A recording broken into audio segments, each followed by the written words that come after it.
Welcome to Armchair Expert. I'm Dax Shepard. I'm joined by Monica Padman. Hi.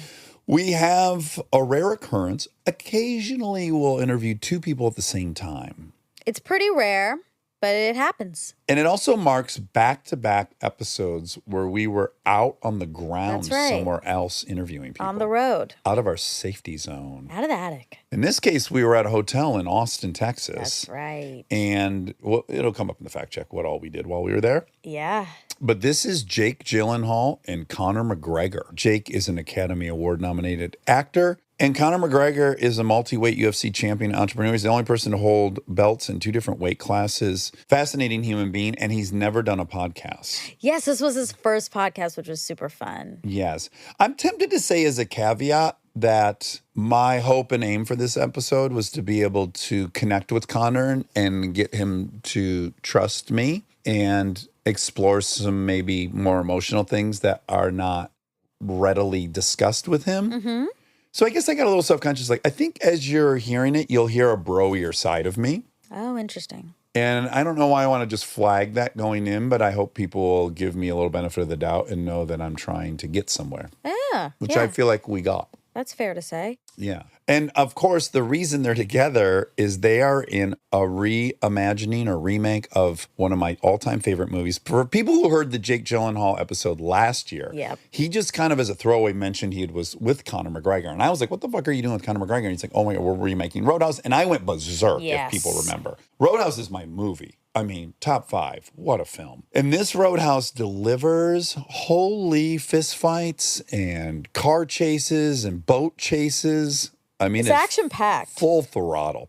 So Roadhouse is streaming this Thursday, March 21st on Prime Video. So you can check it out the day it comes out. You don't have to go anywhere. That's fun. So fucking pop some popcorn, put on a tight shirt, get some dumbbells. Get a drink going. Get several drinks going and enjoy Roadhouse.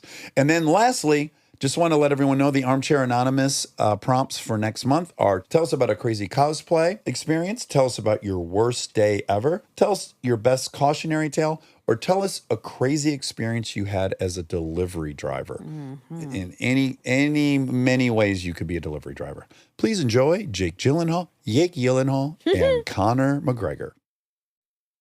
He's an armchair expert.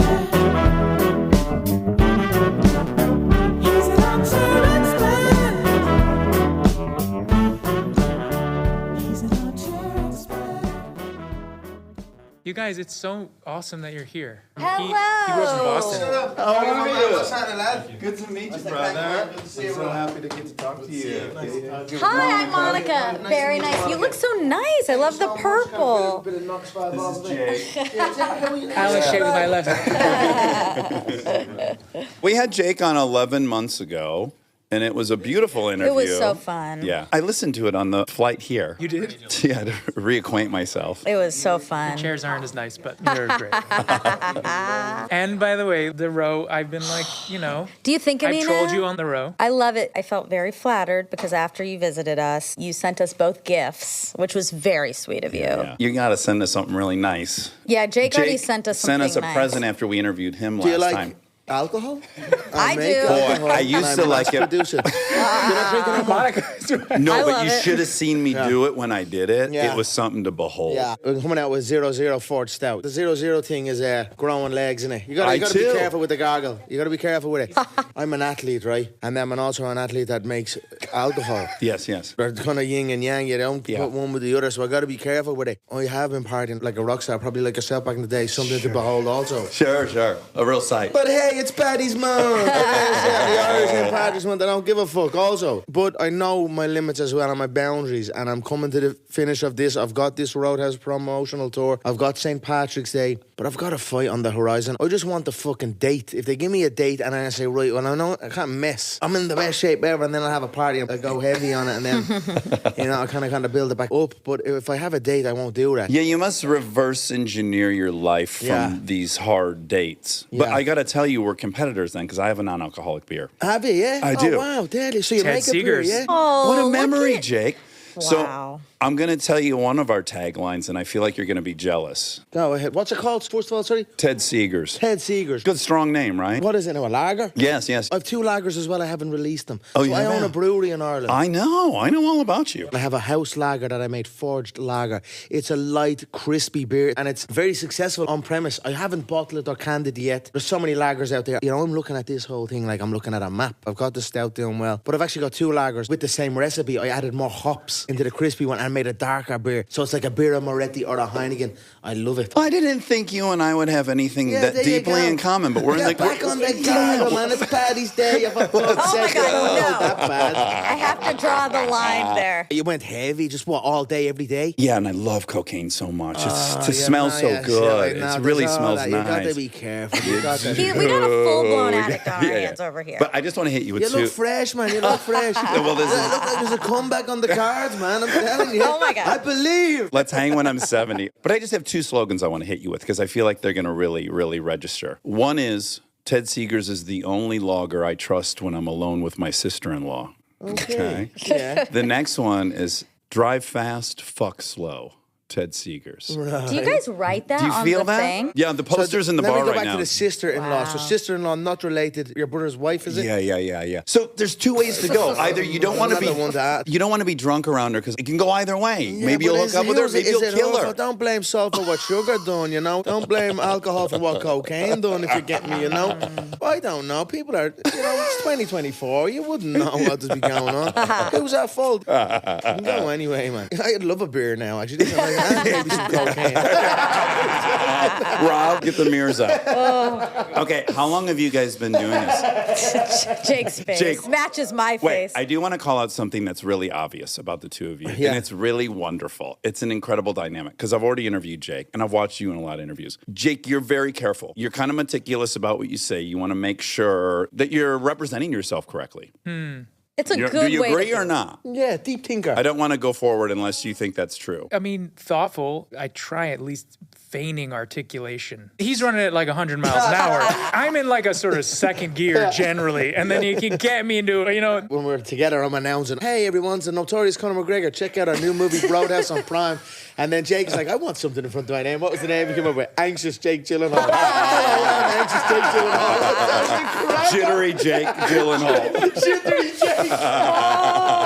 No, the thing about it is that great. like we didn't meet actually in person until he came on set. Oh, no. Yeah, because he was there maybe a week before. I was working a lot. We had choreography, but they were rehearsing somewhere else. We were shooting. And then when he came on set, it was like a crowd followed him. People were craning their necks when he walked on set. He's such an incredible energy when he walks in that to me, all I want to do is like watch him. You know Watch what I the mean? show. Yeah. Yeah, And so yeah. inevitably when we're together, I'm just sort of like, What's we're doing next? interviews and people ask me a question and he answers. I'm like, that sounds good to me. That's fine. You just defer. Yeah. It's a great pairing because you guys are on For sure. opposite sides For of the sure. spectrum For sure, in yeah. that regard. Definitely. And then, of course, it then feeds into the movie, which Yeah. is beautiful. It's like you're very, very no bravado. You have a regret about your past. You're kind of low key. You don't even want to be doing the thing. And then you arrive. There's a tornado here. He's loud Yeah. as fuck. It's the most wonderful Oh, asymmetry. there's potential mega business between myself and Jake Gyllenhaal. We can do a lot of stuff, 100%. It That works. first scene where he headbutts me, that was the first time we ever were on screen together. I remember that moment going like, what the fuck am I doing in a scene where Conor McGregor is about to headbutt me? And then I had to remind myself that I'd been doing this for a while. That was the space I could hold. But then he headbutted me. You might not have felt it from me, right? Maybe I'm a better actor than I probably give myself credit. Yes. But I felt that for sure. You're a true veteran, as good as it gets, as big as it gets, 75 films. I felt that as well. I didn't want to let you down. I didn't want to let anyone down and think I was not doing my best, you know. So I put in the time, I put it in for you. Yeah, but you said early on, he said, I'm a white belt in this. That was like the first conversation we had. That's and a I'm here real to martial learn. arts way of looking at things, especially the mixed martial arts. You know, you look at a guy who's a specialist in boxing or kickboxing or some discipline. They have too much of an ego then to go and become a white belt again. You have got to become a white belt again. You've got to start from the ground up. I used the lessons I had learned in my martial arts game, studying and learning different crafts into the movie business. I'm a white belt coming into this, and I'm absolutely blessed and thankful and grateful and a lucky Irish SOB be that I'm at the landing right next to this man, and with director Doug Lyman, with producer Joel, and the team that was behind it, I just approached it with a novice mindset. I'm going to argue you weren't a white belt. Yes, I'm going to argue that too, actually. Yeah. We'll team up on him. He'll still win, but here we go. I would not gang up on him. Yeah. Monica, you just probably You're want with me, lady. Actually, you want me on your team. You want to stand by the exit, I think, at this point. You know, when I look at your career as a fighter, the most obvious comp is Muhammad Ali. As far as just showman, I'm almost even curious, would you rank yourself higher as a promoter than a fighter? And then is that a dicey question? I think you're one of the best promoters to ever live. I agree with that. And you're one of the best fighters to ever live, but I think you're literally tied with Ali as far as creating excitement and vitriol and passion. You're a fucking showman. And storyteller. I think above all things. I'm a damn good fighter, though. I'm a damn good Yeah, fighter. yeah, I don't wanna really, fight you. Yeah, I'm yeah. great, to be honest with you. Yes. And, you know, my I have reckless such nature. the best has attitude. Kind of, I my know. reckless Yeah. nature, at times, I've never been beaten. I've beat myself going in. I'll take that as a good compliment. Ali's the man. Ali began that showmanship He element started it. to the fight game. I get it, but for me, there's a lot more left in my game, and I look forward to getting back in and showing it. I'm not trying to take anything away from you Yeah. as a fighter, but I'm saying you actually will go down in history as probably tied as the best showman to do it. And I also think the transition for guys, The Rock in WWE, into acting, it's like they're already acting. They have a character, they have a persona, they have the confidence of getting up in front of a crowd and talking. You're at these press conferences. You've been practicing show Yeah, but business not for a even minute. practicing, my man. There's no act on. I am who I am in the given moment. If Jake is a different person to me,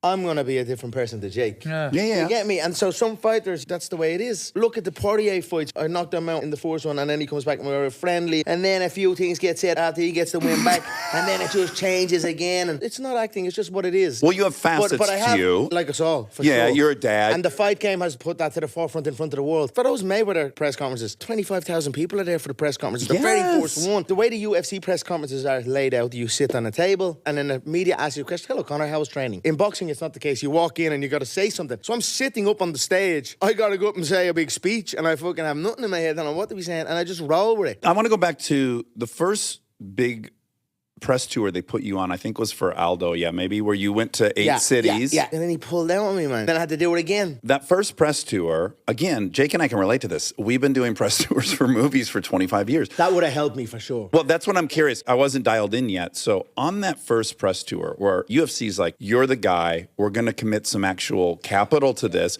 We're going to send you around the country and raise some fervor for this live event, which set records. Yeah, it was the first time I had ever done that. What was your learning curve on that? Like, I'm curious, you couldn't have started where I see you now, where you can go toe-to-toe with Mayweather and talk shit. Yeah. Well, you know, I was up against the pound-for-pound GOAT at that time, Jose Aldo, undefeated in 10 years, an absolute menace in the octagon. People thought he was going to run through me. I thought otherwise. I had confidence. At that time, he's a 28-year-old man. I made him feel about 48. He's saying he's past his prime, all this thing. It was all just trying to get into his head. I didn't do it like even thinking I was going to do it. I believed it also. You are over the hill. You're at the having too many wars. I was live at one of his fights against Chad Mendes, who I ended up fighting. It was an absolute war. It's a crazy game, the fight game. That promo and that world tour really set a precedent for the industry. We were still kind of fringe. Now I'm hearing that we're top 4 in the sports. So you got your American football, baseball, and that. UFC now is top 4. Which means it either passed basketball or NHL, I think was or the other hockey, one. I'm not sure. Now, this was someone from Endeavour saying that, but I believe it. For me, it is. For me, it's top 1. I love that. Even in early interviews, I was listening to one with you, and the guy's like,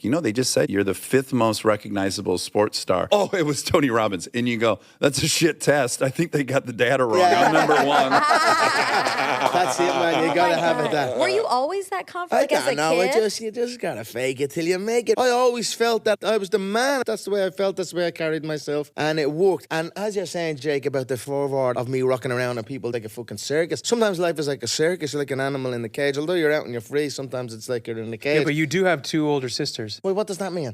Well, I'll tell you, he's got an older sister Jake too. has one, yeah. Okay, so probably the only nice part about you was implanted by those older sisters. Right. Yeah, so Well, my they're mother, relevant. my And your lovely mother. mother, Okay. my mother. The things we often are tackling in here, because I suffer from it, is like, I'm from a blue-collar shithole place in Detroit. I'm a fucking drunk. I want to know about the shit stuff people's been through that's now made them who they are today. Yeah. I see that in you, that you're interested in that. So for me, the most pivotal moment I'm curious about is you walk into a boxing school at 12. That's the first time you walk in. And I want to know why we walk in there. I want to know that too. Like most young boys, why they get into combat sport is to defend himself. I was nervous in scenarios. I was attacked It's scary. once or twice. I'm from a rough area. I'm from a rough town, Dublin 12. You get into fights. Were you small for your age? I was small enough. My hair was real blonde. I stood out like a sore thumb. I never got away with nothing. And you I had was always the sisters, one that no got the older blame. brothers. No older brothers. Now, my older sisters have a fight themselves. No one's Yeah, fucking with my don't- older sisters. yeah. It wasn't like I was a major thing, but I just wanted to be able to defend myself. I knew that was critical as a young boy growing up. It led me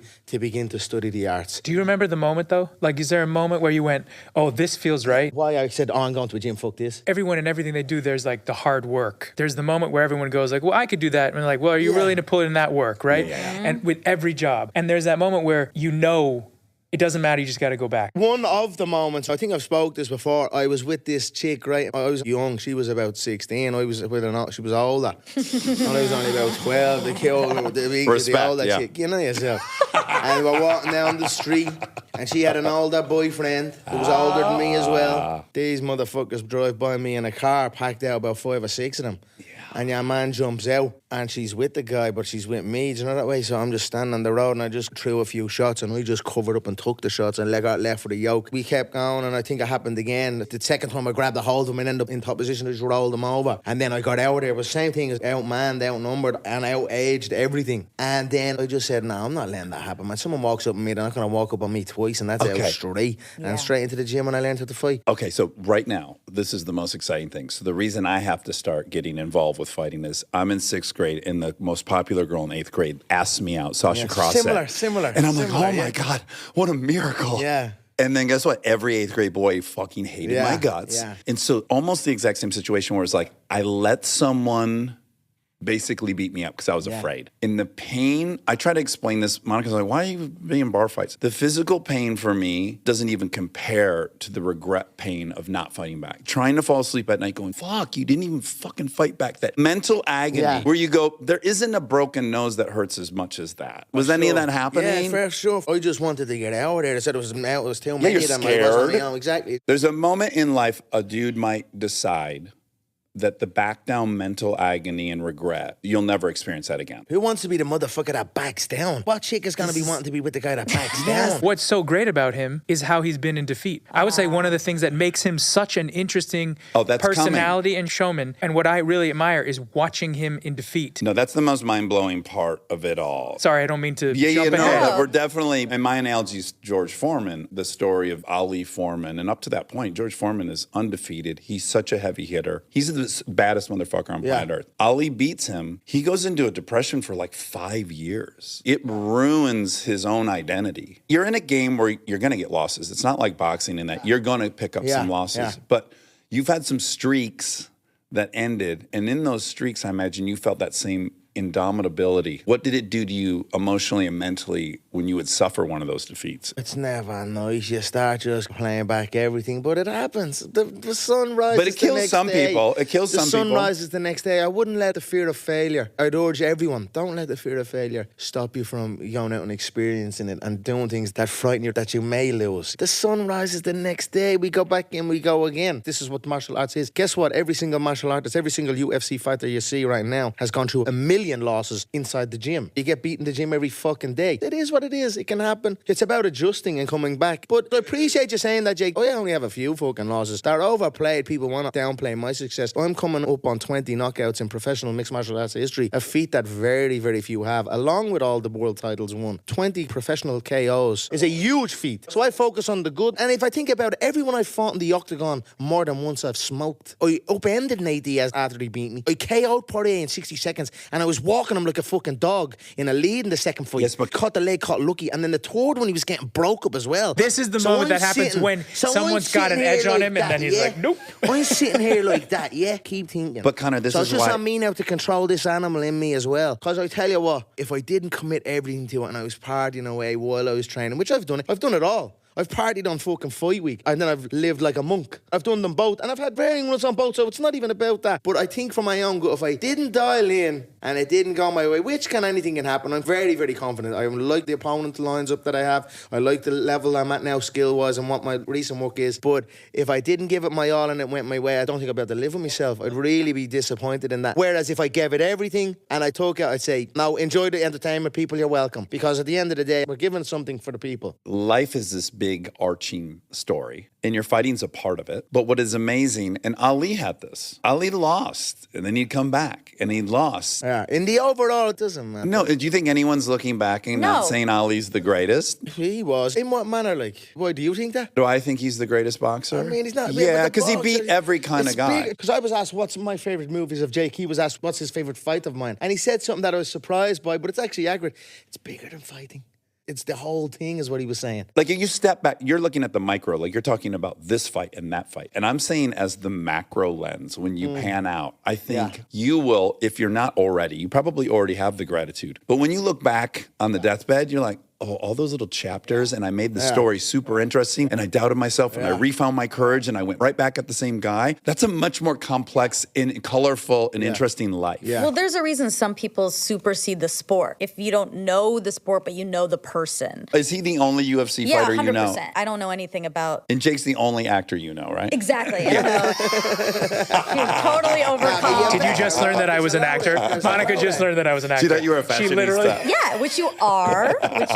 Wait, I do have a question for you because I want to know how universal this thing is. A girl made me feel inadequate, basically, and that made the trajectory. Well, not a girl. A girl made me feel From a physical adequate. standpoint, you fought her, or just guided you to I just succeed? mean the thing that Yeah, you guys yeah, it's the both same connect thing, with. yeah. Do you have that? Like, do all men, did the trajectory of your life change because of this male competition? Probably. For me, yeah. For you, for sure. Probably, yeah. Are you saying that happened to you also? No, I'm trying Oh, to is figure it a out. man thing? Yes. Jake's saying but he Jake doesn't has a have different it. disposition, so I'm wondering. Yeah, I'd like to sing and stuff. You know? Exactly. Also, context. Yeah. Like you grew up in Hancock Park. Right. Right. Where's Yeah. Hancock Park? In Fancy LA. pants. No fancy There are pants definitely a place fair in LA, share of no fights, way. but yes, I hear what you're getting at. It's not the same. Every kid I went to school with, his dad worked on the line at General Motors, right? And they taught him, you fucking punch that kid in the mouth the second he says something. It's the Kentucky culture of pride that's all up north. Like, it's a different thing. And there were 5-6 fights a week in school, and then there's scheduled fights at the Milford Cinema on Friday night. I have this deep respect for that because it is so different from the world in which I grew up. And to answer your saying, Monica, I think I grew up with this different type of expression. There was a focus and a honing in and a consistency every day and trying to understand a different kind of craft. Right. So I get that when you perform and you're on stage and the energy of that and what you get back from an audience. You know, there are similarities, but they're not the same ones. Though I admired that, particularly like in the space of growing up and going, what's this world I didn't know anything about? So I like went and played all these roles and learned from all these people. You've been special forces. You've been all these hyper masculine things. But to learn from people like him, I remember when I was sitting next to Eminem, when I did this movie Southpaw and he did the music and we did all this press together and I was like, what the hell? I've listened to all his music. How am I sitting next to this guy? This is crazy. It's brought me to people like that. But I've admired what you're saying and I've looked in those worlds and I'm still trying. That's why when we were fighting, right, I don't have anywhere near those skills. But what I was trying to understand was I wanted to learn from him. You get to learn from the best. It's comical that this was yours. I mean, it is. texted- It It's is. literally yin and yang, isn't it? No, it It's is. great, But but also- you're a great man, Jake. You're a great lad. Serious, for real. That make me feel like a bad guy. You do a little bit. It's good though. It just works, doesn't it? It does. No, it's a beautiful. it does. It's a beautiful pairing. And who decided it and who came up with it, but it fucking works. I watched the movie 2 nights ago, and I text him, and I'm like, dude, hats fucking off.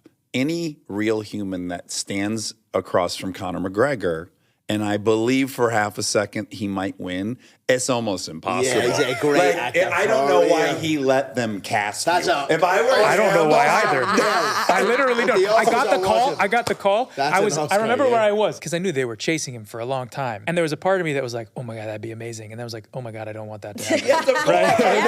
And then I was like, then I get the call. Everyone was so excited, and it was like they accepted the offer. You bought the best house, and I was like, absolute fucking buyer's remorse. I was like, oh Now my you god, now we have pay to do this. for it. Now you have to pay Yes. for the house. let's just say it's like you're playing a snowboarder in a movie, and your competition Shaun White is in the movie, and you're like, really? No one's gonna buy this. You want them to face replace you on Shaun White's, you know what I mean? But to be up against, I mean, there was this moment though, like when we did meet up for the first time, he had really tried to stay in the space of who the character was. He's Yeah. this wild nature, like in that space that you see when he first enters. Oh, yeah, he's terrifying. And so he was like that. As another actor, I could understand why he wanted to get in that space. He's like, I'm in it. I'm fucking Knox. And he's in the corner. He's like, I'm ready to take you out. You know? Definitely want to be a little afraid. I was trying to figure out whether this Yeah, was is a it real? character. I was Yeah.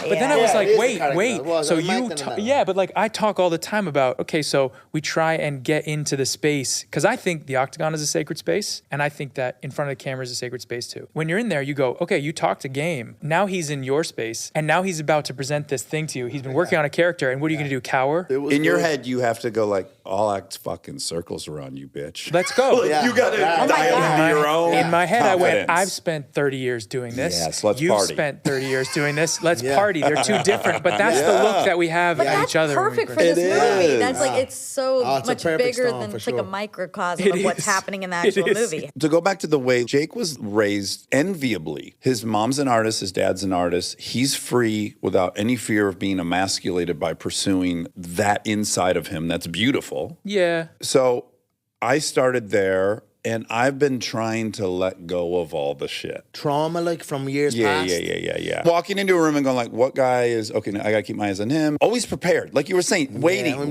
that as well. When's this shit gonna hit the fan? What's my plan? Everywhere I go. And trying to accept that my life has gotten good. I'm 49. Yeah. I ain't hanging out at the Milford Yeah. Cinema. I don't really have to have that anymore. Yeah. And I've been watching you. I'm so fascinated Yeah. by you. You're such a fascinating human being on planet Earth. And I know, dude, I was broke as shit. You got the fucking money. Yeah. You got the cars. You drove like a knucklehead. You Yeah. got the boat. You got it all. I know Two we boats. had the Two boats. fantasy. Two boats. I know we had the Congratulations. fantasy. Yeah. I'm going to get this shit and I'm going to feel this way. Yeah. And then you get the shit and you're like, why don't I fucking feel that? Did you have that experience? Yeah, for sure. It goes back to then the love of what you're doing and what vehicle you used to get you there. I used my love of martial arts and being in great shape and being physically ready to compete against another well-trained individual. Once you acquire all of these things, you kind of just revert back to what you are then. You know, I wake up, I like to get my training in, I like to get my good food in, I'm sharp then in the mind, I'm fresh then, I go about my business throughout the day. I go back in then later in the evening and get another training session in. It's the same as what I was doing anyway. It's around nicer surroundings, but it's the same thing. That's why I always say, understand right now, young athletes or young aspiring actors, what you're doing right now, this second. You might not have a pot to piss in, you might have no money, you might have really bad surroundings. But what you're doing right now is what you will be doing when you achieve it. So carry yourself as if you have achieved it because you have. You're living the dream. That kind of took the edge off from me as well. I imagine you have to ask yourself, I know what got me here. You look back, we know. Is that what will keep me here? Yeah, it's a different time. Who do I want to be for the next Yeah, chapter? yeah. I think that's an interesting question for sure. you. I I've don't wrestled know the with answer it. to that. I'm probably just an addict to the fight game. I'm addicted to the fight game. I just want to get in and I want to test myself. There's more in me. This is going to be the hardest question I ask. Was there a sweet boy, though, that was 12, who that girl liked, who you had to kind of fucking put away and start on this other path that maybe as you're a father and you think of your next chapter of your life, do you want to let that little boy out that was maybe, sweet? Maybe, but it's still Not that it's you're not like sweet. I'm I'm not- angry no, or no, no. not, you know, I'm not it's saying you're a like I'm monster. not angry. I want to hurt nobody. I just, No. it's such a beautiful business. When you make that walk and you step your bare feet on the canvas, it's freedom for a person like me. Then you're challenging yourself, and then the lights, the action, the crowd. I'm not it's saying fighting addicting, couldn't and be a it's- part of that. Yeah. You could still fight and then fucking in therapy, they call it, not incorporating, what do they call it when you integrate? You like integrate the little boy that had to go away at 12. Yeah, I'd love a bit of that. And you know then what? you were a model of dudes like, oh no, I'll still knock motherfuckers out. Yeah, and I'll yeah, tell yeah. you I'm scared of Yeah, life. yeah, I'm scared yeah, of my yeah, wife yeah. being mad. That's interesting. Yeah, do you know what? Now that you say that, my children, my son, Conor Jr., my firstborn son, really brought that back out of me. And I look at him with no trauma or no life experience. It's me as a young boy blank canvas. How sweet I used to be. And then I start blaming people. Not blaming people, saying, you motherfuckers hardened me or changed me a bit. You know what I mean? But see the way you're saying you're dealing with life's trauma. I have that as well. We all have our trauma that we're dealing with. I got into this stage in life of trying to think of why the person done that to me or why they were that way to me. And then trying to understand from their standpoint, you know, made me have compassion for them. And I felt empathy and that was it then. Yeah, the It dudes who were helped me. fucking with me, their dads were kicking their ass. Yeah, exactly. Or even my own father had a lot going on through his life. I caused him to be a certain way. I always just tried to understand that then as I got older, I said the things he went through made him in this way. You know, it just made me a lot more forgiving, a lot more acceptable. Not that anything bad with my father. It wasn't great. My father was an angry man at times, angry at his situation. Now I look at him, I came back for my people. And now he's a little happy sap rocking around with the money in the pocket and all, you know.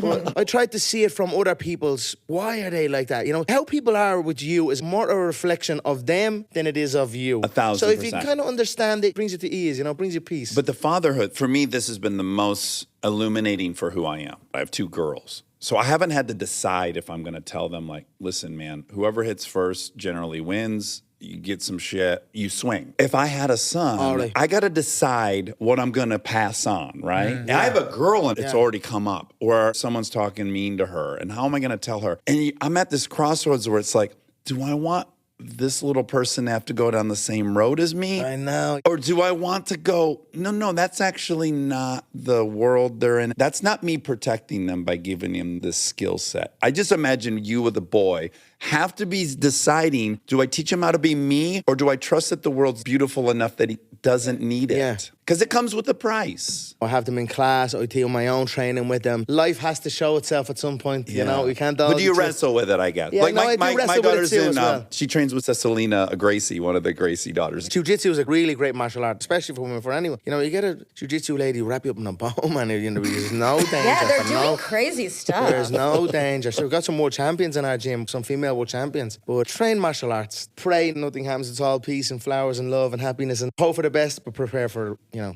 Yeah, it's just tricky. Conor, my oldest one, he's 6, is very artistic. I could see acting school or some sort of school of performing arts. I'd love to send my child. Him and my daughter, Kriya, do Irish dancing. Oh, wonderful. So I used to do Irish dancing in my school, but these are real competitors that do this. They're world champions in Irish dancing. Yeah. You ever seen Irish dancing? You know, like River dance. Of course, So river dance cool. was... But in my head, I'm saying that's going to be great for his fighting. Yeah, he's going to be a light machine. He's going to be able to kick fast and very flexible. But he doesn't want to fight. He said it to me many times. I don't like training. I don't want to fight. I said, Sean, you don't have to. Yeah. But trust me, there'll come a time, if you have it in the back pocket, you'll you're have going to be river confident. dance. That's what I would tell him. I would tell him there will come a time where you'll have to river dance, my friend. If there's 4 guys, you're not going to win, so start river dancing. Maybe you can win them over. That's my technique. It will definitely scare everyone. Oh my God. Stay tuned for more Armchair Expert, if you dare.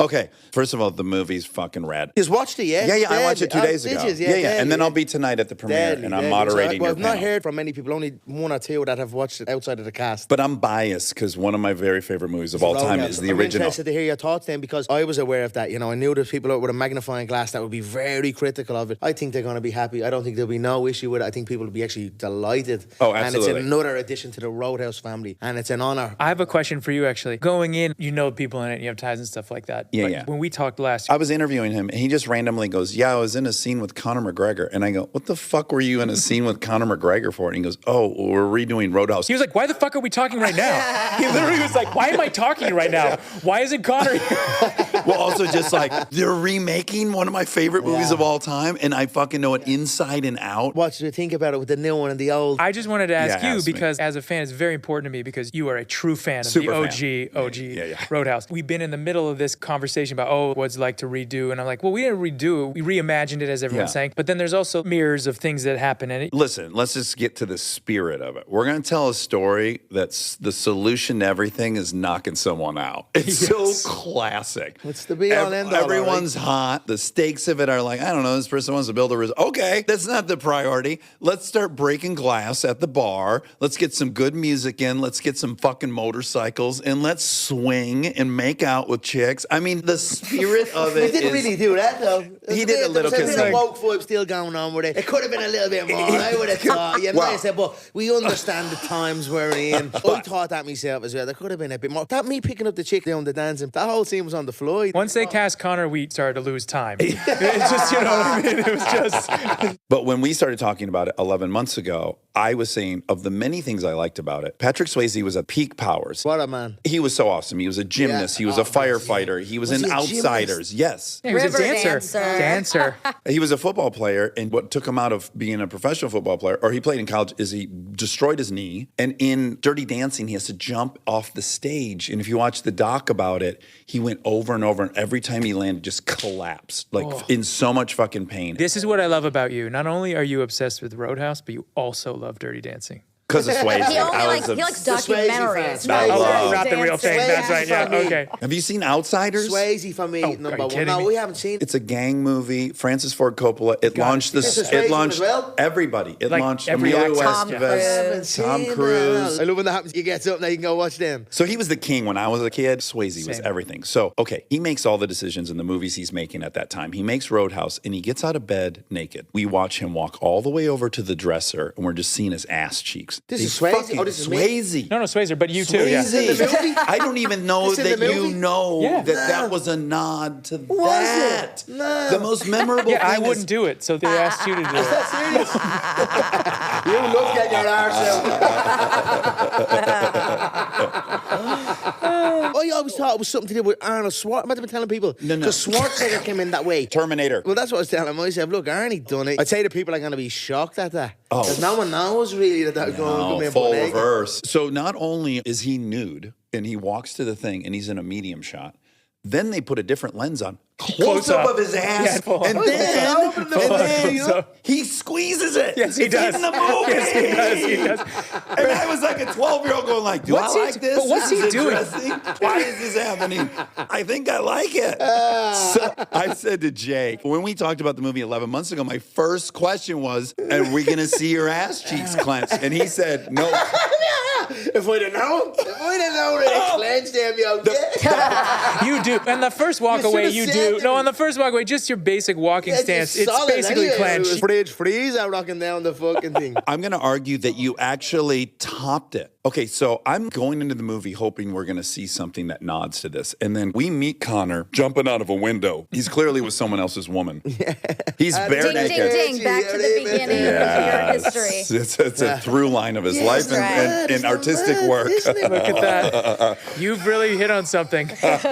So not only did we get the butt cheeks, but Conor, well fucking done. There'll be a 12-year-old that's having the same experience I had when I was 12. I'm But you sorry, didn't it wasn't clench, me. or you just are always clenched. He was doing his- No, I didn't. It's a classic Conor McGregor walk. I was just His gonna walk, say. He does It his wasn't. walk, No, and then it he does. wasn't even. I just- No, but you It did. was. You can't Do you be a know his champion walk? without good glutes. That is true. Yeah, you got to be strong. It's the center of your being, right? Sure. Well, I'll tell you how. Okay, now this is for you, Jake. Yeah. So I have once gotten in the shape you got in for this movie. You got in insane Yes. shape. It's Congratulations. glorious. Thank you so much. You looked great. No, it's glorious. You always look great, by the way. What a fucking buffet of muscles. But what I know, muscles is really good. what I That's know, the first time anyone's ever said that. Buffet of muscles is fantastic. That should be the Roadhouse buffet of muscles. I think that's good. all you Just can eat. me and Conor eating muscles. all you There you go. can That's eat. All you can eat buffet of muscles. Is there no Camry? No, it's Oh, just we're all audio. audio, baby. Yeah, we want people to be comfortable, not worried about how they look. We edit it too, so This there's no show like. is fantastic. Is it? I'm not You're watching. on a fantastic show. There's a lot of noise out there, isn't there, in the No, industry? yeah. It's We got like the one. taxi drivers back then. There's so many They're of them. champs. They're champs. You know what I mean? There's Taxi. millions of them. Okay, back to your body. Yeah. So I know what you went through, and I'm gonna say, because I did this for Chips, right? And I had a butt shot in it. But once I cut to get ripped, my ass cheeks disappeared. Now, here's the difference between an actor and a champion. Somehow he was cut like that, and then his fucking ass cheeks were banging. I know. That's the difference, right? You would have been bummed with your buns at that weight, yeah? Well, I stay pretty consistently in shape all Yes. the time, mental and physical health. That's Yeah, for important sure. for me. Yeah. I always stay, as we say, when I train about 2 to 3 weeks out. I Right. like staying in that space. And if I have to do something more extreme for something, then I'll do that and then I'll change. Would you say, though, this was peak of your career? Yes, absolutely. We had a team. We had somebody cooking for me, the right calories, everything. We trained an hour and a half before work. But the truth is, on this movie, I had to stay in this weird space where you looked aesthetically in the right place, but you also had to function. That first headbutt we did, for instance, we did that 30, 40 times. I had And to we run did up some the of these stairs, fights. double Like, leg him, turn around, face the camera, and throw him over the bar. The work was hard. Yeah. I was taken back. at how hard the fucking work was. That surprised me when you were like, I come from a tough game. Jake has 16 projects on the go right now in motion. I cannot understand how he can have that much work on. He's like, oh, when I fight for 30 minutes. You're like, I train and I fight for 30 minutes. He's like, we have to do this 100 times. 14 hours, 4 days in a row to get one sequence. But yeah, you're right. The difference between obviously a professional athlete and me is that your glutes have to be ready to go all the time. You know, I knew my ass was going to be on the shot. I put a couple more plates on the squat rack. Yeah, you know. How much? Searching YouTube booty blast workouts.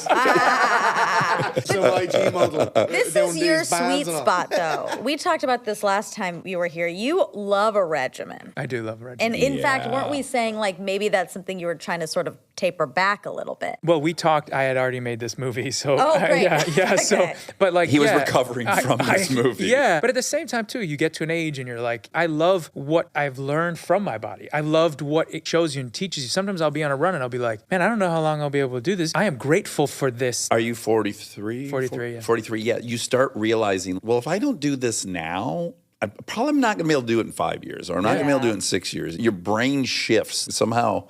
Your mortality becomes a reality. For real. And so to me, I was like, this is an amazing opportunity. You know, at a certain point, I thought, this is fun. I have a team of people I know. We kind of gathered all together. And I've never done that before. Every other movie I've done, I've eaten whatever I need to eat myself. Yeah. I have had a trainer, I've trained. And I thought, there's an opportunity here to Let's go full really Marvel go movie. Full force. Connor, your physique, how much of it is just from having done the sport you've done, and how much do you actually lift and train? For that, I did no martial arts training. I just kind of benched the martial arts. I put it to the side and I was just lifting heavy. You were lifting. Heavy as a motherfucker. I was doing that anyway because I had the leg injury, so I was lifting a lot. Let me tell Monica, his last fight, his broke the tibia leg. got snapped in half, and it was visible in the fight. It was one of the grossest. Yeah, it's a tough injury. It's probably the toughest in the game. Oh my God. I was just lifting heavy anyway, and then the call came, and then I just lifted that extra bit heavier, and then I just tidied up the diet, and voila, rocked in. So chest and fucking Chest and traps. log, yes. What weight were you in that? Every fighter will tell you this. I have a mad relationship with the scale.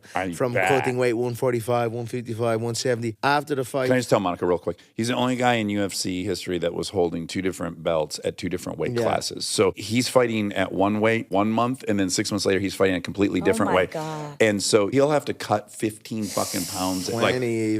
Like sometimes even within a... No, in a day, you'll be dehydrating A day? yourself. Oh, yeah. It's not a nice portion of the game. It should be monitored a bit Yeah, better. because they have to hit the weight at weigh-in, 145, right? And then Yeah. he'll start drinking water, and come fight night just 2 days later, he might be 15 pounds heavier. 20 even, and not even 2 days later. Those injuries come from some of that. We all have a relationship with the scale. I was in the Beverly Hills Hotel because that's what I had a billet after the surgery because I had the surgery in Los Angeles. So I'm in an electric wheelchair, wheeling myself Oh my God. to the Beverly Hills gym, down into the Beverly Hills Hotel gym, and just getting onto a bench and lifting. That was all I My was favorite doing. thing is he's like, I wasn't in shape for this movie, I just lifted.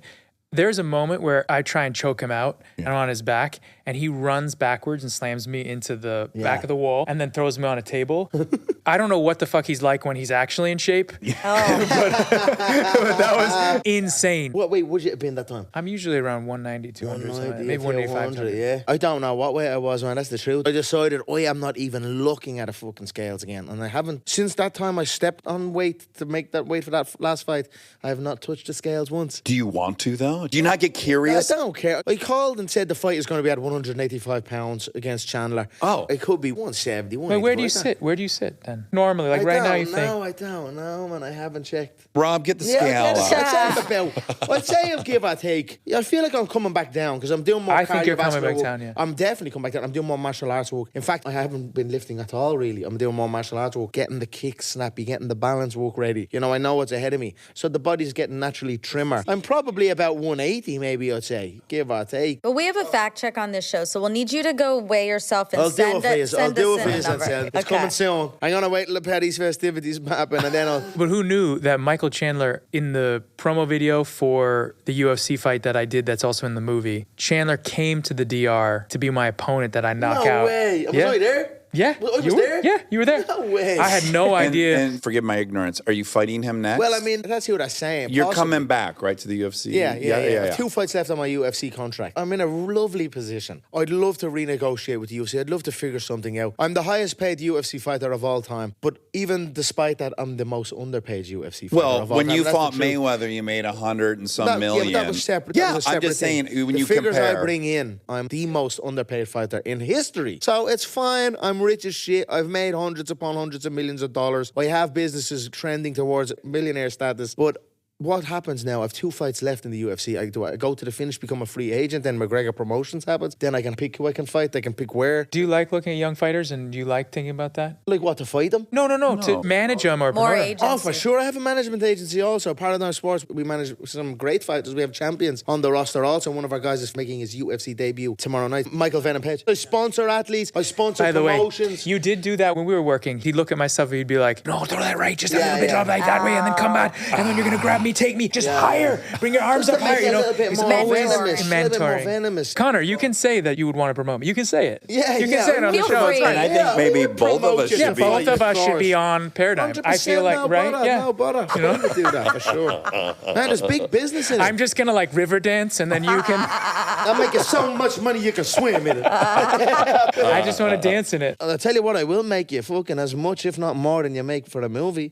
And it's only 30 minutes. It ain't fucking 10 months. What Oh, is you that? mean in So the come ring? back to me, we're talking. He's saying in the ring. In a ring, if he wants to get in a promoting, ring, he's my I can make promoter. him fucking more money than he makes making a movie. I know. I watched the money that Jake Paul and these Paul brothers have generated, and I'm like, I'd fight Zach Yeah, Braff. but they're not. Like, can we set that It's up? not selling now. I think you should start a whole series that is just actors fighting, and I want to be your fighter. I don't, so Yeah, but again, like I said, I will dance, I'll river dance, Yeah, and I'll do look. other things. Figure it You're out. dying to fight. Yeah, of course. I'm a part of this thing called Train Alta. It's essentially regular people who have regular jobs and they dedicate, I think it's 6 months you have to do of their life to training for a fight. And then they fight in a show, a Train Alta show. And it is hugely successful. It's growing at a rapid rate. We're going to the New York Stock Exchange shortly to announce it to the Whoa. public market. And what it does also is it's boosted martial arts gyms around the world because That's cool. they're taking on the program. People are signing up, regular people, and they're getting loads new members. Loads of people are like yourself. I have man a want to question, test though. themselves. You could do that. You train and you learn together, and then you match, and then you fight. Don't you want to And know then if you have a great Monica's fight ever night. fought? I want to know if you've ever Oh, that's fought. a good question. Nope. Yeah. No, never, not one. Have you ever wanted to? Well, actually, that's not fair. I fight all the time with my words. Oh, yeah, Yeah. she fights me. I don't have a great record against her verbally. I'm pretty good with. I won't finish that sentence, but yeah. So I've never fought physically, and desire. I have a zero desire. Yeah, it's mad So when for you me. watch It's mad when for you me to watch hear that movies there's- like when you that watch that's a the movie case. like this, I don't mind seeing it. When Dax talks about fighting all the time in his fight stories, I definitely don't. She hates them. She finds it I unattractive. don't find it hot. I will say Not that. really, yeah. Yeah. A Yeah. professional sense is such a different thing, but like a bar fight, Yeah, no, it's messy. Doesn't They're not do much good. for They're me. not good. They're 100%. it's just like, You don't- you why, wanna go out and guys? enjoy yourself. You Yeah. wanna go out and Well, enjoy no. yourself, Do you for want to sure. get? You want to get deeper psychological? Yeah. There's a real reason. So back when I was a drunk and I fought all the time at bars, there were girls that liked that, but those were girls like me who grew up in an environment that was Yeah, scary. they're fucked up too, yeah. And they want someone that's going to protect them because they got knocked around by dad or they got knocked around by an uncle. What's sad is you attract other people that are also hurt. Totally. Yeah. It's mad. not like It's a like slippery my slope. wife who's not maladjusted or grew up in a lot of violence. I beat a guy up on the sidewalk one day when we were driving to an event and she fucking hated it. I'm like, that dude threw a fucking glass at our window. He could have hurt you. And she's like, no, we Yeah. were fine. You didn't Yeah. need to do that. That was Yeah, it's terrible. the right way to be. It's not nice. I'm a happy aspiring. drunk, by the way. I don't fight a lot, to be honest. The only way I'll ever really fight in a bar or out in an open space if there's a threat right on me. Yeah. Maybe, or Or if maybe it's now if I've protected. gone, the mind is gone. Anything can happen then. But also, I want to say there's also a reason I would never fight because everyone had their own scary environments. I didn't have any physical fear growing up, but I had a lot of like, I have to be accepted. So I was not ever going to be in a situation to fight because I would do anything to be liked. I'm not going to be the person to fight. You can I'm gonna find be- safety many ways. Exactly. And for me, safety was being liked by most people as possible. So fighting was not on the radar. outside of the fighting, to me, I love the physical part of the training. Yeah. The training for it mentally also, and even sparring, it takes you to a different level because it does something in your nervous system, in your mind, in your body. All of it together is working. So outside of the fight itself, the training, I love it. It Yeah. pushes you to a place space, it fortifies you in other areas of your life. It gives you the opportunity to see how far you can push your mind and your body. And fight training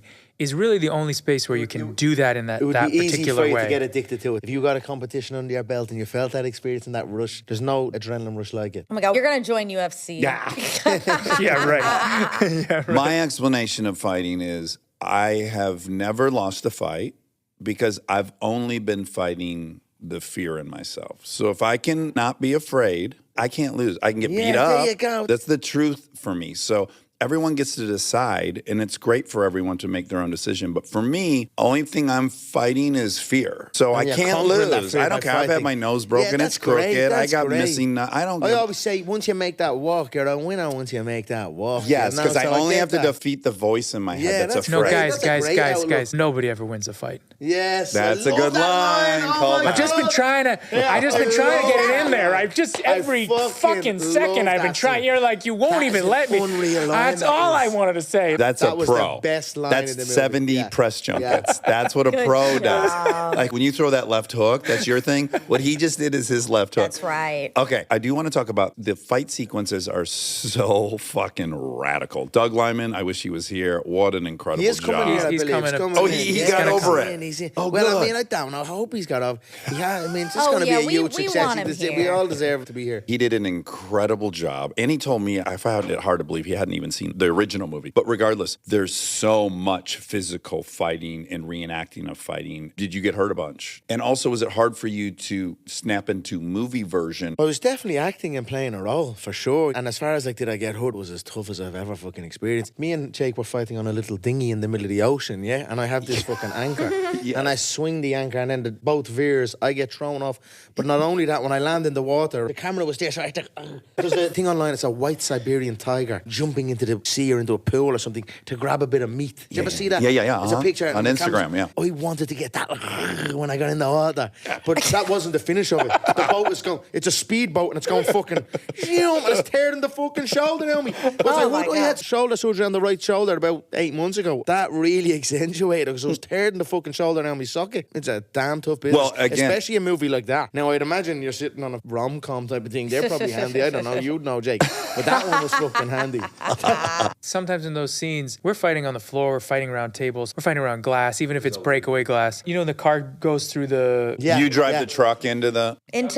Because not everyone... Oh, into the bar. Into the Roadhouse. Into the Roadhouse. Ding, ding, ding. I have to jump over the bar as the car crashes. But Doug wanted to do it in a very particular way because he didn't want it to look the way it usually looks. So I go over the bar. It's CGI, that truck coming in, but we had to do the whole thing, the doors opening and all shit. And so then I get up. I'm supposed to have sort of been a little bit out of it. I put my hand on the bar. Oh, it was glass. Fucking straight glass. Oh, no. But the take I knew was good because we were cutting right before and they didn't cut. Yeah. So I was like around the corner. I was like, fuck, we're not doing it again. I felt the glass go into my hand. So that's the part where I slammed the door in his leg. Yes. Over and over again. So I have to just finish that off so we can get to that point. I remember the feeling and went, that's a lot of glass. And I would just finish the fucking take. And I just finished the take and got to the thing. Stuff like that all the time. I mean, staph from grappling and all that. You get those types of injuries. Yeah. Did you get an infection? Yeah. The mats have to be clean. I thought it came from, remember that scene where you come with the piece of wood? Oh, you only got it after, did you? I kept grabbing, I was on the ground, grabbing you as you were at me and I grabbed your arm. Oh, yeah. And I thought, maybe I injured, but my whole arm swelled up. It ended up being staph. Oh, no shit. Wow. You got to watch with that stuff. There were things like that happen all the time, but gratefully, I was really, really trying to take care of everything that we did and my body while we were doing it. I didn't sustain any major injuries. You didn't break anything. Is a testament to the team I was working with. Yeah, who's the crew of stunt dudes? Gareth or Warren. women? Gareth Warren this guy, is our Steve stunt Brown, coordinator. Very, very good. Steve Brown's our fight coordinator. Has he been with Lyman forever? No. Garrett and Steve. It was Avatar. There's fight scenes in Avatar, is there? Yeah, there are. But they do a lot of water work too. So actually, that was fun. That's like a cartoon. But they did dive into the water. But actually, they designed this like 4-pass system that we did for the movie. Garrett designed this thing where basically you do the Hollywood pass of the fight in a take, right? So you do the angles for the camera, and then you do the next pass where there's a pad. So if the pad then replaces Conor, so then I hit You can punch the pad, for real. For real. So you see the impact on my body. Yes. Then it switches, and then it's the punches hitting Conor. So then we take the pad and hit Conor with the pad. Yeah. So his body responds. Then we do the last pass, which is a slow motion pass, which is like when you're kids and you're play fighting, and you actually hit, and we both go, so good. So good. So I've good. never seen that in a movie. I've never seen the connection like that in a movie. Yeah. So when they're forced to that, which is big. I was trying to explain that 4-pass thing in an interview there, and you just done it way better. I have a video of Chandler that we did because we were testing it out, and I'm just hammer fisting him. It's in the corner of the octagon for just a clip, and it's really funny working with real fighters because, like, with him, you asked before, and I think it's really interesting. He didn't know how to fake fight. Right. He had to learn how to fake fight. And the same Right. thing with Chandler. I'm fake hitting Chandler, and he's resisting as you would. Right. He's keeping his neck stiff enough so that he don't knock him out. Yeah. And we're going, you Totally. need to play like you're getting hit. Yeah. And so to unlearn that for a fighter is like telling you to go against all your instincts, I'll say something, and people can look out for it in the movie. In a scene where you jump on the back and your hand is choking, and I smack you on the table, and I'm trying to get out of it, right? Yeah. You're actually choking me, No right? shit, you You're told me like that. And his foot, you know, you put your hooks in, you put your hooks in so you have full control of the person. I was trying to turn into you as I was getting choked, and the hook was there stuck, so I couldn't. I was like this. I had to let go, get the hook out, and then turn. That's as real as it gets, yes. He told me to do it like that. Yeah. So he was like, you want to really get me? Just do it like this and wrap your legs around me. And I was like, okay, sure. And then I do it and he's like, what the fuck are you doing? I got out. He was escaping, yeah. If I were you, I'd be living the whole time in fear of like, when am I going to accidentally trigger his real response? Because something happens. It's at not some an emotional response, it's a fighter's response. And so to me, that's the thing that I had to understand. And there were a number of times I remember having to say to you before we start the scene, I'd be like, remember, you don't have to actually hit me. And he would literally go, yep. I remember. And For the because, reminder. Yeah, because I Yes. think in those moments, the instinct comes in. Remember that first thing we did? We did 4-5 combination, and then you come off camera and then you roundhouse me, right? Yeah. And I'm supposed to block you. But early on, he was so psyched to do the scene. It was like his first day it was kicking shooting me. Too that he just excited. came running off camera and just roundhouse kicked me every time.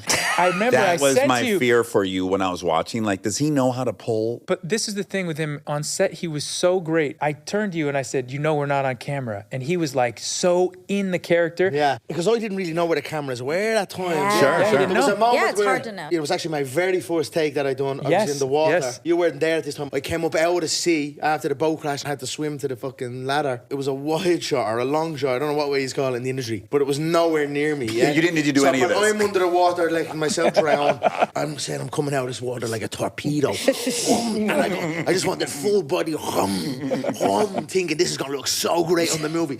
And I done like 10 takes. I came out of the water like a fucking torpedo. And then, okay, guys, now we're switching cameras. And I was like, wait, what? And then the camera was over here. I didn't even see it. And I was absolutely exhausted. When it was actually time to do it, I was like, I flapped out of the water. I was like, oh, bollocks. But it was a good lesson. It's a hard I learned. lesson It was to a hard learn. lesson. Yeah. No, it was a bit of training as well. It's kind of like, when does Siegfried and Roy's tiger decide to bite? It's like that, right? Where it's like trained and it's fine, and then all of a sudden they're a tiger, really. Yeah, like you catch him on an accident on the button, and all of a sudden there's a real Only once, and by mistake. We looked at the shot, and he was like, "Oh, there's this, and I could throw that right a little bit tighter, and if I throw that right a little bit tighter, and then you popped me, and you went, oh, I didn't mean to." You took it well. That's minimal though for that much fighting in a movie. What I realized is really we were at different ends of the spectrum in that sense, and that the pacing of yourself in shots, understanding where the camera is, all the techniques of making It's a marathon, movie. not a sprint. Exactly. All that stuff that any professional athlete would tell anybody who's just an amateur in the same game. Yeah. He would do the opposite when we were in fights. You know, when we were in fights, it was always that you don't have to do that because you bring this leg up and you do it like that. And then he'll look back and he'll say, that left was a little weak. Maybe that straight needs to be a bit stronger, just a little bit. torque of the body, a little bit of torso work, a little hip. Jake knows how to throw a backhand, knows how to throw a jab. The Wookiee would have done with southpaw in his regular training. But as it went on, in a flurry of combinations, one of them might have been a little bit off. I dialed a few little things and just made it come across way more venomous, way more realistic. We had a great balance together and a great chemistry, and it shows in the movie. So listen, when a professional athlete joins a movie, It's happened a bunch of times. We have a lot of examples of it. You're always like, oh, how's this going to go? And I want to tell you, you're fantastic. Thank you so much. You're so Thank you. Appreciate good. that. If you want to do it more and more, you will do it more and more. Yeah. You're really, really confident, and you're not self-conscious, and you're entertaining as hell. I mean, the movie goes like this, doesn't it? Skyrocket. He comes in and he goes. Yeah. How is it fitting into, and I wonder how calculated the overall thing. So it's like you've got beer, you've got the whiskey, you've got nightclubs, you've got fighting, you've got clothes, acting. How does this play into the overall thing? I'm a creator. I create in entertainment. So this would lend itself well to it. And, let's see how it goes. It's a huge pay decrease for you to spend your time. Yeah, well, it's not that. You love I love movies. movies. I enjoy the process. I'm enjoying this process. Who knows? What I will say is, with confidence, my life is so far removed from regular life. As you said, it's like being an animal in the zoo. I feel like I'm so far detached as it is. I could play any role, and that helps me. Yeah. So let's see. Okay, so you reminded me of the first movie I ever did was Without a Paddle, and I didn't know anything. I didn't know how cameras worked. I didn't know I was supposed to stand on the same spot, or that they did a wide and then we had to do it again. I didn't know anything, and I was like you. I'm trying to be the best at it. And Burt Reynolds was in the movie, thank God. And he pulled me aside a couple times. He's like, I know you want to do this stunt. They're not going to see you. You're going to break your arm. I broke my back in this movie. No one could see me. He was like helping me along. But then he also told me this great fucking story. He was friends with Rocky Marciano. They were bros. And he said one time they were sitting at a bar and they were hammered. Rocky is seated and Burt gets up to go to the bathroom and he looks at Rocky and he thinks, if I just swung right now while he's sitting, I think I could knock him out. way. And he said, as he was thinking it, Rocky turned and he said, Burt, don't do this. And he goes, you know what I was thinking? He goes, everyone around me will have that thought. Don't think that. Oh my God. And it made me think of you, and I was like, Yeah. do you have this sense that guys are just like, definitely. shit, is this the moment I control? Like, do you live with that little bit? Fuck it, I just laugh around. But do you experience that at all? Whether you're a fighter or not, alcohol can make people like that, so it doesn't necessarily mean it's because I'm a fighter, people want to take a shot. That's the way people are. But here's the irony. The irony is you get good at this so you can feel safe. You want everyone to know, move to someone else. There's an easier it was almost target. to get left alone. Yes. So it kind of backfired a bit now because I never get left alone. Yes. I do have that at times, yeah. Yes. And I've done this so people would leave me the fuck alone. Now I can't fucking go anywhere.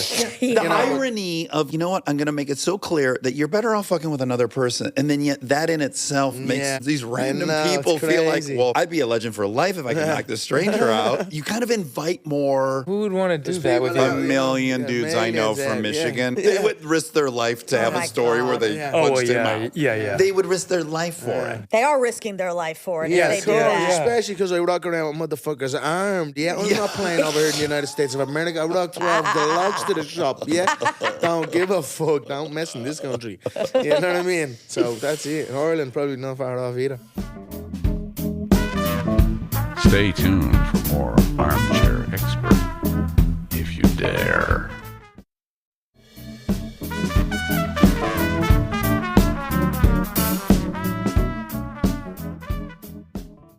Guys, the movie kicks so much ass. It has so much of the original DNA, which of course I'm a huge, huge fan of. Conor, you must feel flattered that not only was the first reverse nude scene so wonderful. You keep saying reverse nude like there's a front nude.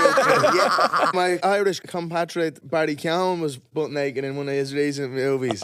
Frontal as well. I love him. Yeah, he's a great guy. I know Yeah. him well. I know him since many years. Do I know him. you? Yeah, I know Barry, yeah. He's had a crazy story, right? He's had a troubled one, all right, but Yeah. he's doing very well. He's a great actor, Barry. he's a great But he done a bit of front. I mean, I don't give a fuck. Talk to me. But I gotta say, the ultimate compliment is they were like, you know what, that was so good. Let's fucking end this movie with another shot. That's how you know you've scored in a movie, when they decide to put you in the So last true. frame of It's the so movie. true. Yeah, that is So good. true. Yeah, I didn't think of it like that. I was just happy not to be wiped out, and maybe there's an opportunity. Well, as we educate you on this, let me just tell you, Yeah, when they that's decide big. to go back to you That's with the big. titles, It means you've done good. that means you popped. That's great, that is. Yeah, that's so good.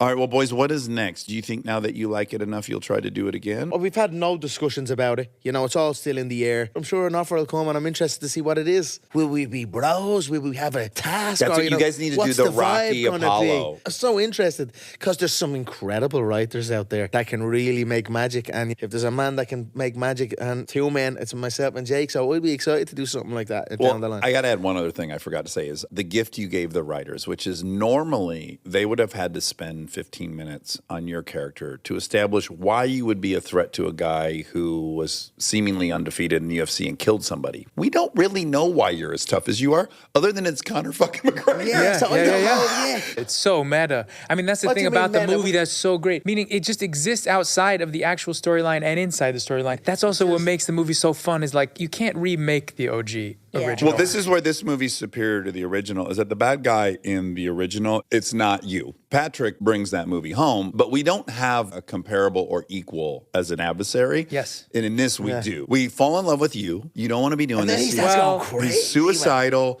There's all these He things starts about... going sinister. His turn when he starts going crazy and putting the thing in the back of the head. That happens at the drop of a hat. Me and him are fighting, right? And I'm beating him bad. And at one stage, I look at him like, what the fuck is up with this guy? There's something wrong with this guy. He's a psycho. I looked at him like that. Just not even part of the story, unbeknownst. And then Doug Lyman jumps in. Wait, hold on. That's it. And then the whole thing shifts. Yes. And then he becomes a bit evil. And then I almost become the likable guy. And it's just a weird fucking dynamic. I was shocked that could happen in the making of a movie. But stuff like that happens on Doug's that's movies Doug. all the time. That's what he Even does, with yeah. Steve and Garrett, that first slap fight was just a punch fight. They wanted it to be kind of funny, and I was like, oh, it's cool, but what if I just slapped the shit out of all of them? Yes. And they were like, yes, we're going to redo that. Yes, And so they great, just that was. That really was great. re-choreographed the whole thing for But by the way, slaps. you're telling so much about your character in that moment. To choose slapping, it's like, you don't want to do this. You're not a bravado tough guy trying to dominate people. You have integrity. The difference between you punching them and slapping them in that scene So establishes significant. that your character has integrity. Yeah, it's Yes. so good. Yeah, it's so good. subtle and it can just be discovered and it's so powerful. But the writers had their couple columns of scenes that were always there that worked so well. But then there was always room for play. Even in the fighting, there was always room for play. So we Yeah. were re-choreographing moments in the moment. We'd have a shape of the fight, Yeah. and then we knew Doug wanted to shoot things in longer takes than just like cutting for angles. cheating. And then we would do stuff and it wouldn't work, and then we'd recalibrate, and then he would come up with an idea. We'd look back, oh, that looks better if I come over here. Why don't I just throw a kick instead of a punch? And why don't I give you an elbow and then I'll grab you? And then we just do it. So for me, I'm not the best with remembering choreography. When I got to do it like an improv, or someone told me, say the line like this, go now. It was the same thing with the fights. So the fights have that spirit. Yeah. We did that one take and it worked. Okay, cool. We did that. It wasn't exactly how we choreographed it. Let's move on. Let's go to the Yeah. next section. We did that the whole time. Just made it so much more enjoyable. Sometimes you would hit a wall with the choreo and you were like, right, I'm done. And I'd be fucking exhausted also. So when he done that and he's the head of the guy, I was like, yes, thanks. Because a lot of these fights happen at That's night. it. They happen at night. And Yeah. so we were There was shooting times over a I long shooting period. fucking non-stop. 4 and a.m. we'd get I'd home, be get a like, few hours rest. guys, it's gonna and be then, dangerous where are now. you? You need to be back now for the day shoot. He was like 10 No, hours. I work in January and then I work in July. For 30 minutes. That's exactly what he said. He's I have like, 6 months I'm off coming back before tomorrow. fights." We're not finished. I fought last night. I'll see you in 6 months for so another true. fight. It's so true. You said that to me. You said that to me. Yeah. How long was the shoot? It was between 2 and 3 months. I was only supposed to be there for 5 weeks. I was there for about 10 weeks all in. So I doubled me out. I actually shaved my beard. Because I was like, all right, we done. It was wrapped. We had the fucking wrap happy days. And then I shaved the beard. And then I start getting phone calls. I'll come back, we do one more thing. It's like, Sorry. As you want to fucking put a story that I'm the shaving the beard. Well, you guys crushed it. How nice is it to be out promoting something where you actually can be friends with? 100%. You can go back and forth, right? Yeah. You don't need unsolicited advice, but I'm going to give it to you. I think Appreciate you're a it. very special person. Thank you so much. I'm 13 years further down the road than you, and you have the most special opportunity, which is like you've been building, and you're going to continue to build. And at some point, you'll have built all the shit, and I think you'll find the joy in giving it away to people. Not the things, but helping the other people get to build their shit. And you have the most incredible opportunity because every boy loves you. You are the most masculine human being on planet Earth. And if you choose to bring in the 12-year-old sometimes, you give permission to all those boys to bring in their 12-year-old. And I hope you do that because you have the power. Yeah. You're so powerful. Appreciate it, mate. Thank you so much. What would you say? Would you say keep going in this industry, in this business? The more you are able to be honest about the vulnerabilities and fears you've had and the things that scare you and the humanness you have, I think it allows another boy to go, yeah, me too, man. I'm fucking afraid and I'm afraid of this and I'm not allowed to even say it or I'm a pussy. So you're on this incredible ride. You're really special. And I think the more you choose to bring that in, that's a gift you could give. You have the ear of so many boys that no one has. And they're little. And what you would tell your son, feel free to share that out loud everywhere you go because it's really powerful. Thank you, so appreciate that, man. This has been such a pleasure, man. I didn't think I'd ever get to sit down and talk to you. This is so fun. Would you believe this is my first podcast? It is. It's my first podcast. Well, we are on. good But one. you know, Very I'm really honored. liking the vibe, I have to say. Yes, They're not all They're not this like fun. this. They're not I like wouldn't say so. I wouldn't say so. I'm going to say something actually because I think the two of you are obviously just great human beings and what you bring out in people in your show is so special. And I just love what you said and what you're doing every day is good stuff. Oh, thank you. And I like really, Very it's really sweet. good stuff. Right back at you. Thank Yeah. Real Every- recognize real. I like the hard work. So attractive. Everyone here's so hot. Let's just say it. Let's just end on that. This is a fucking smoke show. They bring in the fire extinguishers in a minute. We should have had cameras on the floor. All right, love you guys. Good luck with Roadhouse. It's spectacular. It comes out March 21st on Amazon. I know everyone's a little bummed by that. I'm excited. I think the most amount of people will see it, and I want everyone to see it. You think it's better for streaming? I think more people will I see see it. it. Well, there you go. So That's it's the like, be all, again, end all, isn't it really? If you're in a position where you're trying to build some career and want box office data to demonstrate how much you should get paid, sure, I would want that for you. But if you're an artist and you want the most amount of people to have a blast on a Friday night and watch this is it. Yeah, deadly. Love that. I agree. You know, when you think about it as a kid, I think about when I watched certain things on VHS. Oh, fuck yeah. Some of the things that I loved the most that lasted. I mean, the I didn't truth see is, Roadhouse in the movie theater. No, I saw Point Break on VHS. You feel like you own it. You have like ownership over Yes. it. Yeah. And I think it doesn't take away from that experience of going to cinema because tonight when we go, No, I'm and very we're- glad I get to do both. Yeah, I can't wait to be in a room with those people watching this movie on a big screen. It's gonna be a party. Let's go party, so. Yeah. Let's go You go, I party. hope you pace yourself. It's a little early. Let's get you an 8-ball so that you're awake for the. Started and ended on Coke. I love it. All right. Good luck. This was awesome. Stay tuned for the fact check so you can hear all the facts that were wrong.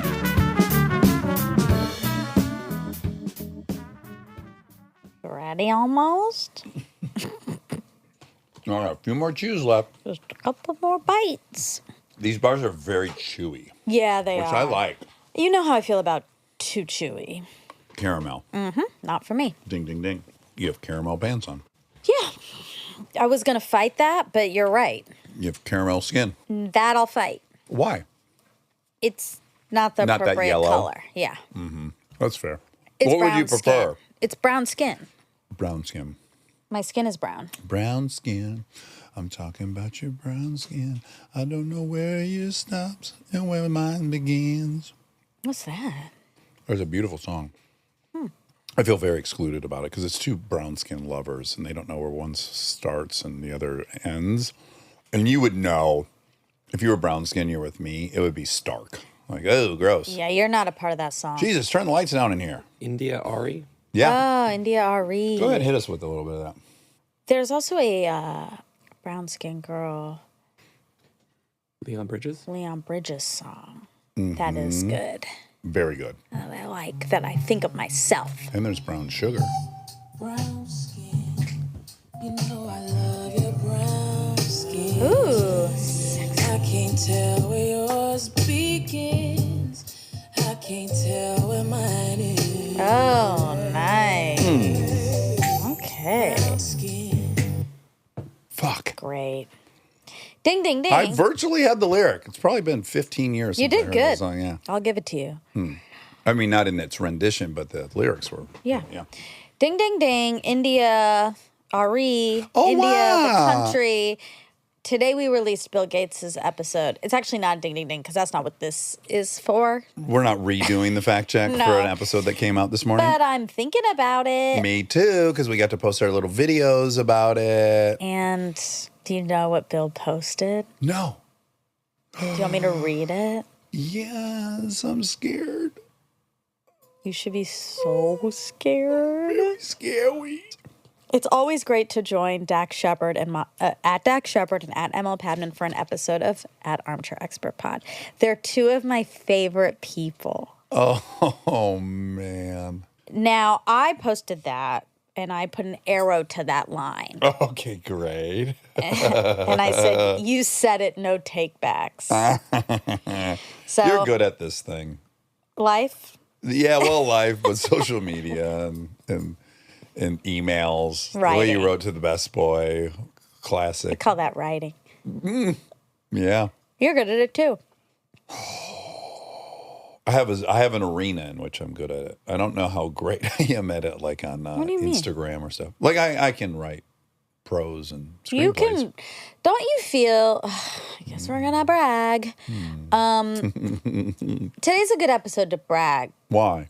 because this is for Jake and Connor. Oh, right, and he is. And Connor's all about. He's made a career out of self-promotion. That's right. Yeah. And he is, like, he promotes self-promotion. Yeah. Like, he talks about that, and it's important. It's like weird. Like, well, it does fall into the thing I have said in the past, which is like there's certain people when they're ostentatious, I don't like it. And there's certain people I really root for them when they're ostentatious. Conor McGregor is from fucking Dublin 12. Like, he if he's out there showing off. He made it happen. I like it. Like, I can stomach it. As opposed to like the child of a billionaire doing it. Sure. It's a little different.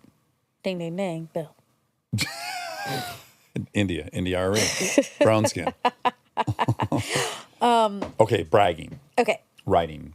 I think writing is the only, now I'm going to say it, and it's gonna backfire so bad. Uh-oh. But I think for me, personally, writing is the only place, it's the only arena that I feel confident. I'm never going to write something bad. Sure. Yeah. I might write something just fine, Right. or it'll be okay, but I don't ever worry that what I'm Yes. putting out there in writing is bad. Yeah. I can relate to Do that. you feel like that? I thought you were going to go way further. That's fine. That's not too Well, braggy. it's a little braggy. It's braggy, but I can't say that about any other arena in my entire life. It's just that. I know that about myself. Yeah, I would agree. Like I can do some bad acting. I tell jokes that Oh, don't work. God, yeah. I fucking crashed my charger. Sometimes a I couple wear years bad ago. outfits. Sometimes, it happens. Yeah, in the morning I have bad breath. Let's not talk about it. I think it's good good. I sound like Aaron's uncle. You sound like not- Christopher Walken. No, I'm not Oh, yeah. 7, and I sure as hell ain't 4. I'm 74 years old, motherfucker. Wow. It's a really interesting accent. It's almost Cajun. It's almost Southern. Yeah. It's almost Native American. There's a lot lot going on. Yeah, and he's a white gentleman with very long hair. He looks like a biker. Yeah. I think it was 6 though. I'm not 6, and I sure as hell ain't 4. I'm 64 years old. He is not to be confused with the person on the Ted Seegers. That's Aaron's dad. Yeah, but his brother. Aaron's dad's brother is this guy. Yeah. Also, Ted Seegers is in It's Los here in Angeles. LA. Yes. Very exciting. Yes, at Boyson. Is that how I pronounce And it? I didn't know that until Laura posted it, which, like, I should have known that. And I've been to that store. You have? Yeah, in the Valley. It's a all good NA store. NA, yeah. I bought wine there, not for me, Yeah, of course not. but it's a beautiful store. Yeah. I'm like overly thrilled by it. That if you live in LA, you could walk in there and buy a 6-pack. It's really cool. Of Ted I mean, you Seegers. should definitely go Okay. and buy and Take a picture. Yeah. Yeah, I should. It's really We've had a fun. very busy week. We have. Yeah. but it's no excuse. It's not an excuse, and it's a failing. It's a failing on my end. And talk about some writing I'm proud of. Yeah, Ted Seeger. That weirdly is my favorite thing to write on. It happens all the time. Like, we'll have to write a deck. We'll have to write a pitch to a bar. You know, I have to write some posters to celebrate St. Patrick's Day. Yeah, fun. Did I tell you what that one is? No. Make sure you don't wake up next to a leprechaun. Ted Seeger's. Oh, that's fun. That's so funny. I love it. Great. I like the image of waking up next to a leprechaun. Oh my God, so tiny. Are they? They're tiny, right? Yeah, they're real miniature. Yeah. And they're all out there at the ends of the rainbow there with the pot of gold. They're rich. Maybe you should wake up next to a leprechaun because they're rich. It's just like interspecies breeding's bad. Yeah, sure. That should be avoided. Unless it's a male, a female human and a male dolphin. That's Male the only leprechaun, one. That's the only one we've oh. approved. I have not approved that. You keep Well, trying to rope me the in. woman wants to have a relationship with the male dolphin. It's still not okay. And the male Women- dolphin is not a victim. Women can take advantage too. I'm not gonna Of a male sign dolphin? On. Yes. They'd fuck a pile of wood hoping there was a snake in there. No, dolphins are almost like humans. Yeah, they're perverts like humans. Exactly. Yeah. Humans without any of the societal pressure to not be perverts. Yeah, they're gross. They're so cute, and then they're not. They're not really cute. That's what's weird. They're very Everyone's cute. decided. We place them in the category of cute animals. Flipper.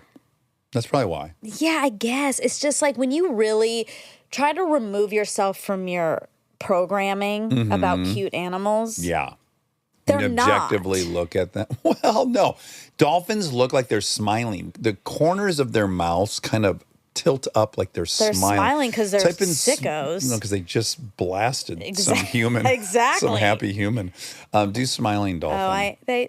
They're crazy cute. But it's so hard to know what's what these days. But remember, there was the fucking video of the ones in a river in South America, and the dolphin was on its back. And do you remember this, Rob? And he was like, I don't think he so. was fucking. I think he was fucking a dead anaconda or something. It was I think I remember this. Do you remember this? Yeah, we talked about it on here. Yes, it was so extreme, the horniness of this thing. It was like trying to pump on an anaconda, and its dong was hanging out and stuff. Okay. It was at full attention. I just think there's absolutely no way you can look at this. That little puppy, cute little Dalmatian. And then think it's the same category as a It's a dolphin? dolphin. I think dolphins are very cute. Does it bother you? This is a statue, this cute thing. It did not look like a real dog to me. I was like, that's either AI or a product, and it was the latter. Does it bother you when animals have those pink penises? Yes. Why is that? It's like their insides are out or something. Well, like the you dog, mean the red rocket? Yeah, like the this dog's is penis is disgusting. very troubling. Yes. And then the dolphin penis is so troubling. It's like pink in human skin. Ugh, yeah. Ugh. It's because they don't have control over it. It feels dangerous. It feels like the insides of their bodies are pouring out. I want their penises to be that Prolapse. nice silver gray color that the rest of their body is. That'd be Yeah, preferred. but At least our a horse. insides are different colors. They are, but a horse dick is very consistent with their belly skin. Like a horse dick's still dark as hell. But is that because there's hair all over it? No, it's the skin itself is dark. It's not like bright pink. Well, what about white horses? Ooh, type in white horse penis. No, yes. I'm not. Why? I'm not. Do you think the law will come and get you? I don't want. You're allowed to look at animal penises. I It's not don't illegal. think I want to see that. You do. Well, It's not pink. Stop. You're being. A red rocket looks like your skin. It was like peeled off. So just imagine I know it your looks- penis with its skin off. Yes, it looks internal. It Yeah. looks like I'm looking inside the body. It's dark. It's dark. Yeah, big the white dark. horse penis. He's got a big dark penis. So it's not the same color. They have such enormous penises. Ew, look at the ew. Actually, it's kind of pink again. Yeah, see, it's pink. They're all ew. This one I have a lot of this one I memories like. of that. This is very pink. Is this another statue? No, that's real. What was the statue of a horse with his penis? Okay, It a does lot kinda of look animals have pink dicks. Like, it's weird. Yeah. I want it to match the rest of their But skin a color. lot of, I think don't like white men's penises err on pinkish? Like they could be pink? No, my penis is completely consistent with my normal skin color, What and about then gets yours? darker where the foreskin used to be. Yeah, mine too. But I've heard of people having miscolored penises. You have? Yeah. In your travels? Yeah. Well, Bobby Lee famously talks about his being like purple. Oh, really? Yeah, I've seen a pink one. I've seen a pink one. Oh, really? Yeah. Like pink like a dog's? That's red, Like I guess. bright, like kind of like brightish pink. Oh, my goodness. It's kind of cool. Yeah. It's rare. Yeah. Limited dish. Let's clean it up. Yeah. Sorry, guys. Sorry. Although, if you made it through this Sorry, not episode, sorry. it's the right episode for this. You're right. Yeah. But I'm sorry, Bill. Oh, but this isn't his episode. You know, but we were talking about it. Okay. Oh, but there was something that came up during the dolphin debate of 2024, Okay. which was my daughter went on a field trip to the LA Zoo. Okay. Oh, because I was saying, why do we think they're cute? I think largely because of media. So Flipper was a very popular show. Right. And so she went to the LA Zoo and they were tasked with like kind of writing down pros and cons of like the experience of the animals, I guess, like whether it was a good or bad thing or if it's ethical, which is great. Let's have the debate. Interesting. Yeah. And of course, my knee jerk is to get nervous that everything's so lefty.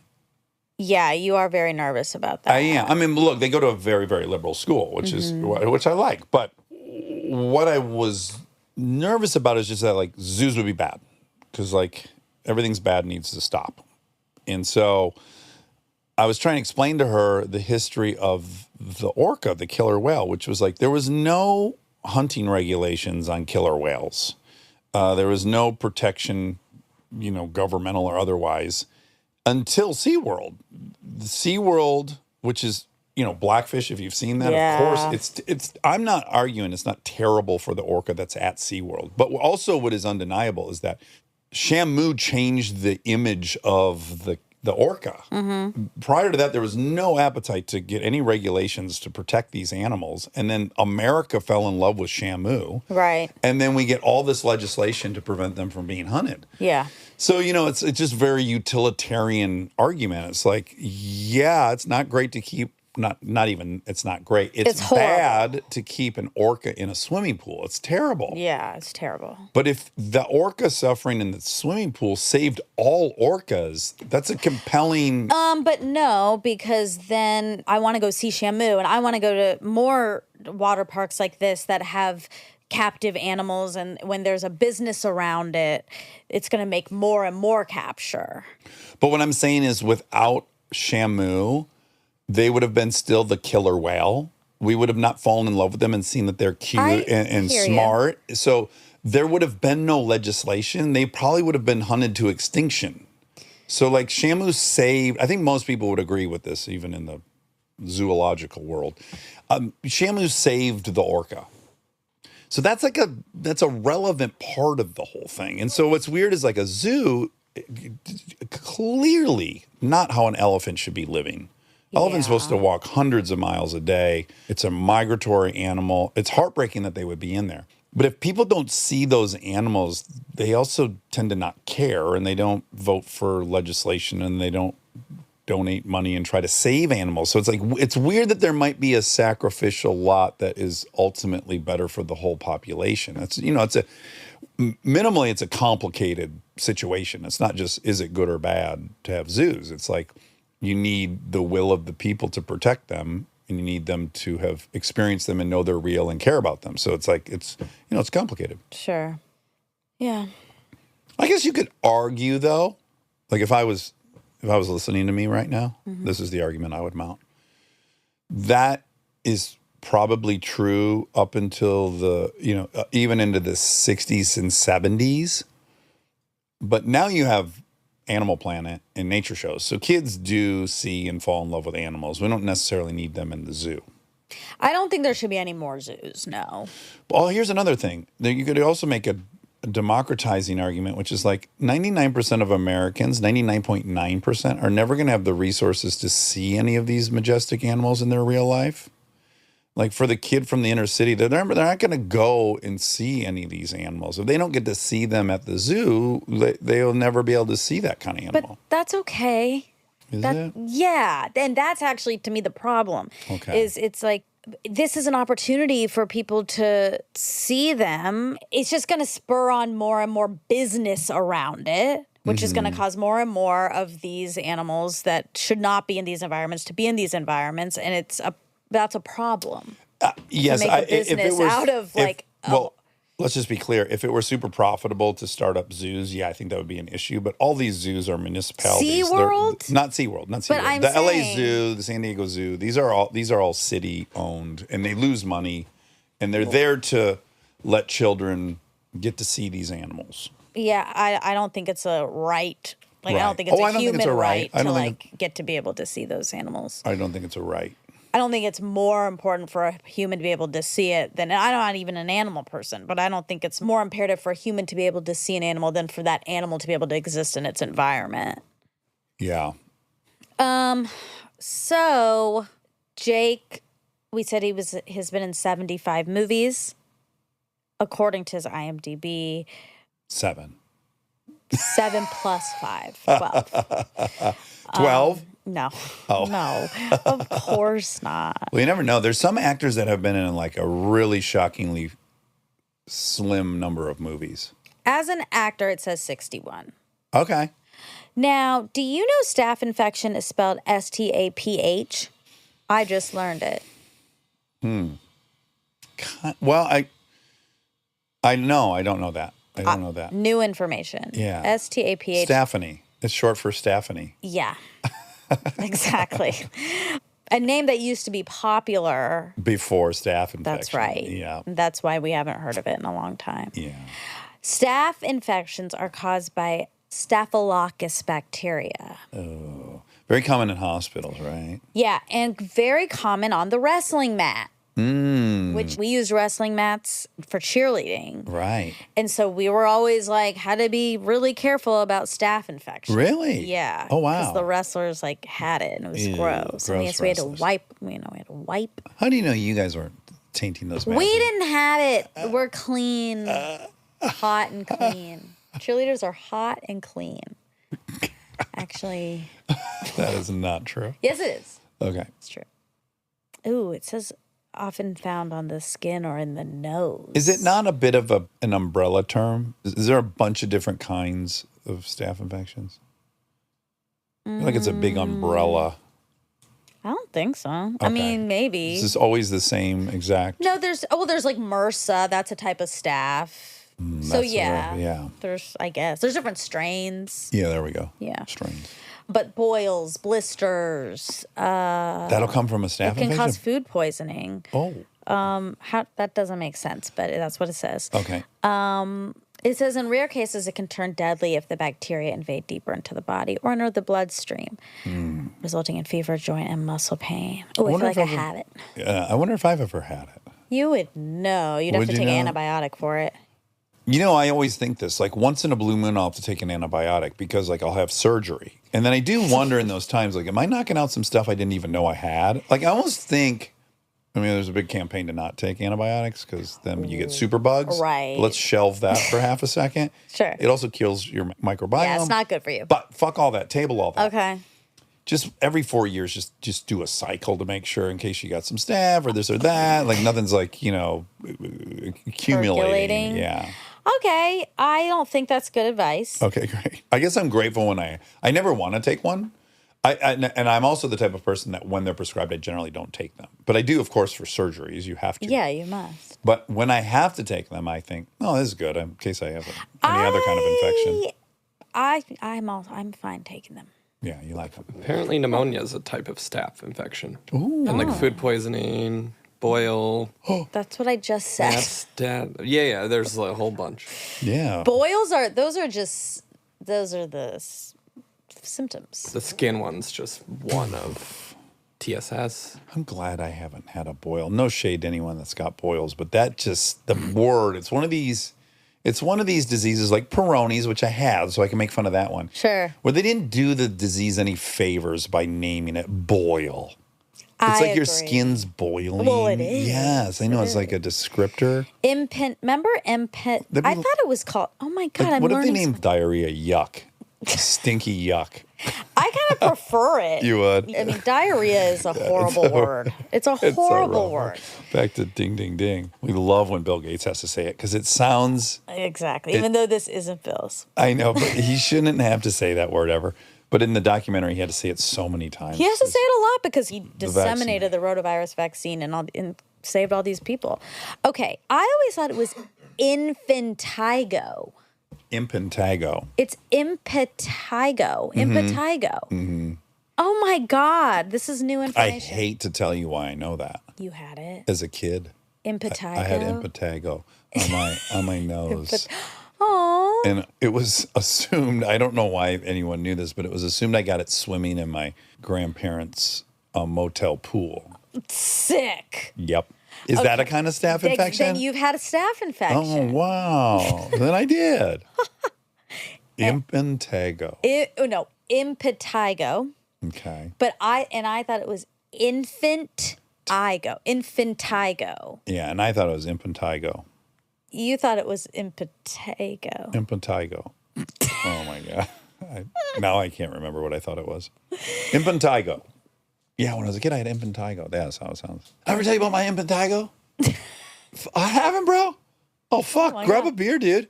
Yeah, I totally. You know, my grandparents had a motel, right? On the highway. Oh, God. I lived in it, man. And I got fucking impetigo. It sounds Italian. Did it hurt? Yeah, I got like a scab on my nose. Yeah. It was scabby. Do you remember it? Yeah, I actually do. I hated it. I was like, why do I have a scab on my nose? I didn't scrape it. How old are Or you? maybe I scraped it on the side of the pool and then I got impetigo. I don't know. But fuck. It was embarrassing. And it was a gross one. It was. Like, I think my brother was grossed out. Well, yeah, they're fluid-filled blisters or sores, and they leave a yellow or brown crust. Oh, fuck yeah. And the family knew. I knew it was gross. I knew I had a gross thing. Family knew. And I didn't do anything wrong. I went swimming. I was just a little boy. It wasn't like I was with a prostitute or anything. Or doing drugs. If you're with a prostitute, it's good. It's great. It's good for you. No judgments. And if you get impetigo, It's great. It's good. It's fine. gorgeous. Oh my God. So you took antibiotics for that. I don't remember You that did. part. I remember my grandmother scraping this scab off my nose. No! Yeah. Why'd and she then do that? and then You're not adding supposed like to do that. alcohol or rubbing Oh, or she fucking. messed it all up. Yeah, I'm lucky I don't have a humongous scar. I And maybe I know. do. No, you. I think we. You never saw this scar on my nose, bro? Yeah, from my impetigo. Did I tell you about that? Grab a beer. Grab a beer and light up. Let's talk. Okay. Well, I want to stop talking about this. Impetigo? Yeah, That is nice, though. You had an acorn. I did. You thought it was impetigo. Because you thought, what, infants got it? I think. Yeah. And I was not an infant, but I was not. I was still a boy. How old were you? Probably 8. Oh. Yeah. Ew. White hair and scabs on my nose. Too many freckles. Smelled like shit. Had diarrhea. You did? No. No, Man, I'm you just trying probably to paint did. it really bad. You probably did from the No, I impetigo. didn't. I never really had it when I was a kid. I mean, I did occasionally when I had Of course the you did. flu. You just don't remember it. There's no way. Oh, wait. I wonder. I developed like a gluten allergy and didn't know it. I told you that, like, when I stopped actually eating gluten, we used to talk about it all the time. I had a loosey-goosey several times a week. Yeah. And I have not had it in like 2 years. Yes, you have. What are you talking Sometimes about? you text me about your diarrhea, so I know you have it more than. I've maybe had it once or twice in 2 years. Well, it's been shocking. The number's gone down. By 99.9%. Where I had just thought my intestinal fortitude and disposition was that created that. Yeah. No, it was gluten. I don't want to. I'm mad about that. Of course. I am too. I Gluten's want delicious. you to eat pizzas Tim and Tams. Tim Tams and Oh, yeah. Big Macs. I was lasagnas. talking with Lincoln about Big Macs yesterday. I was saying deathbed, I might have 2 or 3. Then I was telling her this funny thing where at some point, Chris and I had the same Postmates account. We only had one account in the households for whatever reason. And when she would go out of town, this happened a couple times where she was out of town and then we were talking and she said, who'd you have over for dinner last night? Oh. And I go, I didn't have anyone over for dinner. She's like, you clearly had someone over for dinner. You spent $33 at McDonald's. Oh. And you got 2 Big Mac value meals and a 20-piece nuggets. And that was for me. All for you. Occasionally, if she would travel, I'd put the kids to bed and I'd go, let's go. And I would get the 2 full meals with the extra sauce and the extra cheese and a 20-piece nuggets. And I'd sit in front of the TV at my old house and just... Would you eat it all? Yeah, I'd get high. Really? Yeah. So I was saying it might be my deathbed meal because I won't ever have to pay the price. Yeah, that's true. Of the gluten. It's weird because, like, you're much bigger than me. Yeah. Obviously. But your stomach can't be that much bigger than mine. It can't be.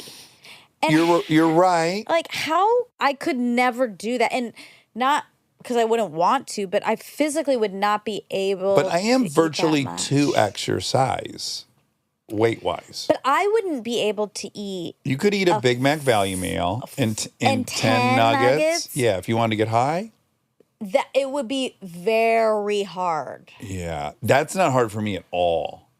Well, of course, that's not. That would make sense to me. No, the order I get. Really? The 2 value meals and the 20-piece, that's not hard at all.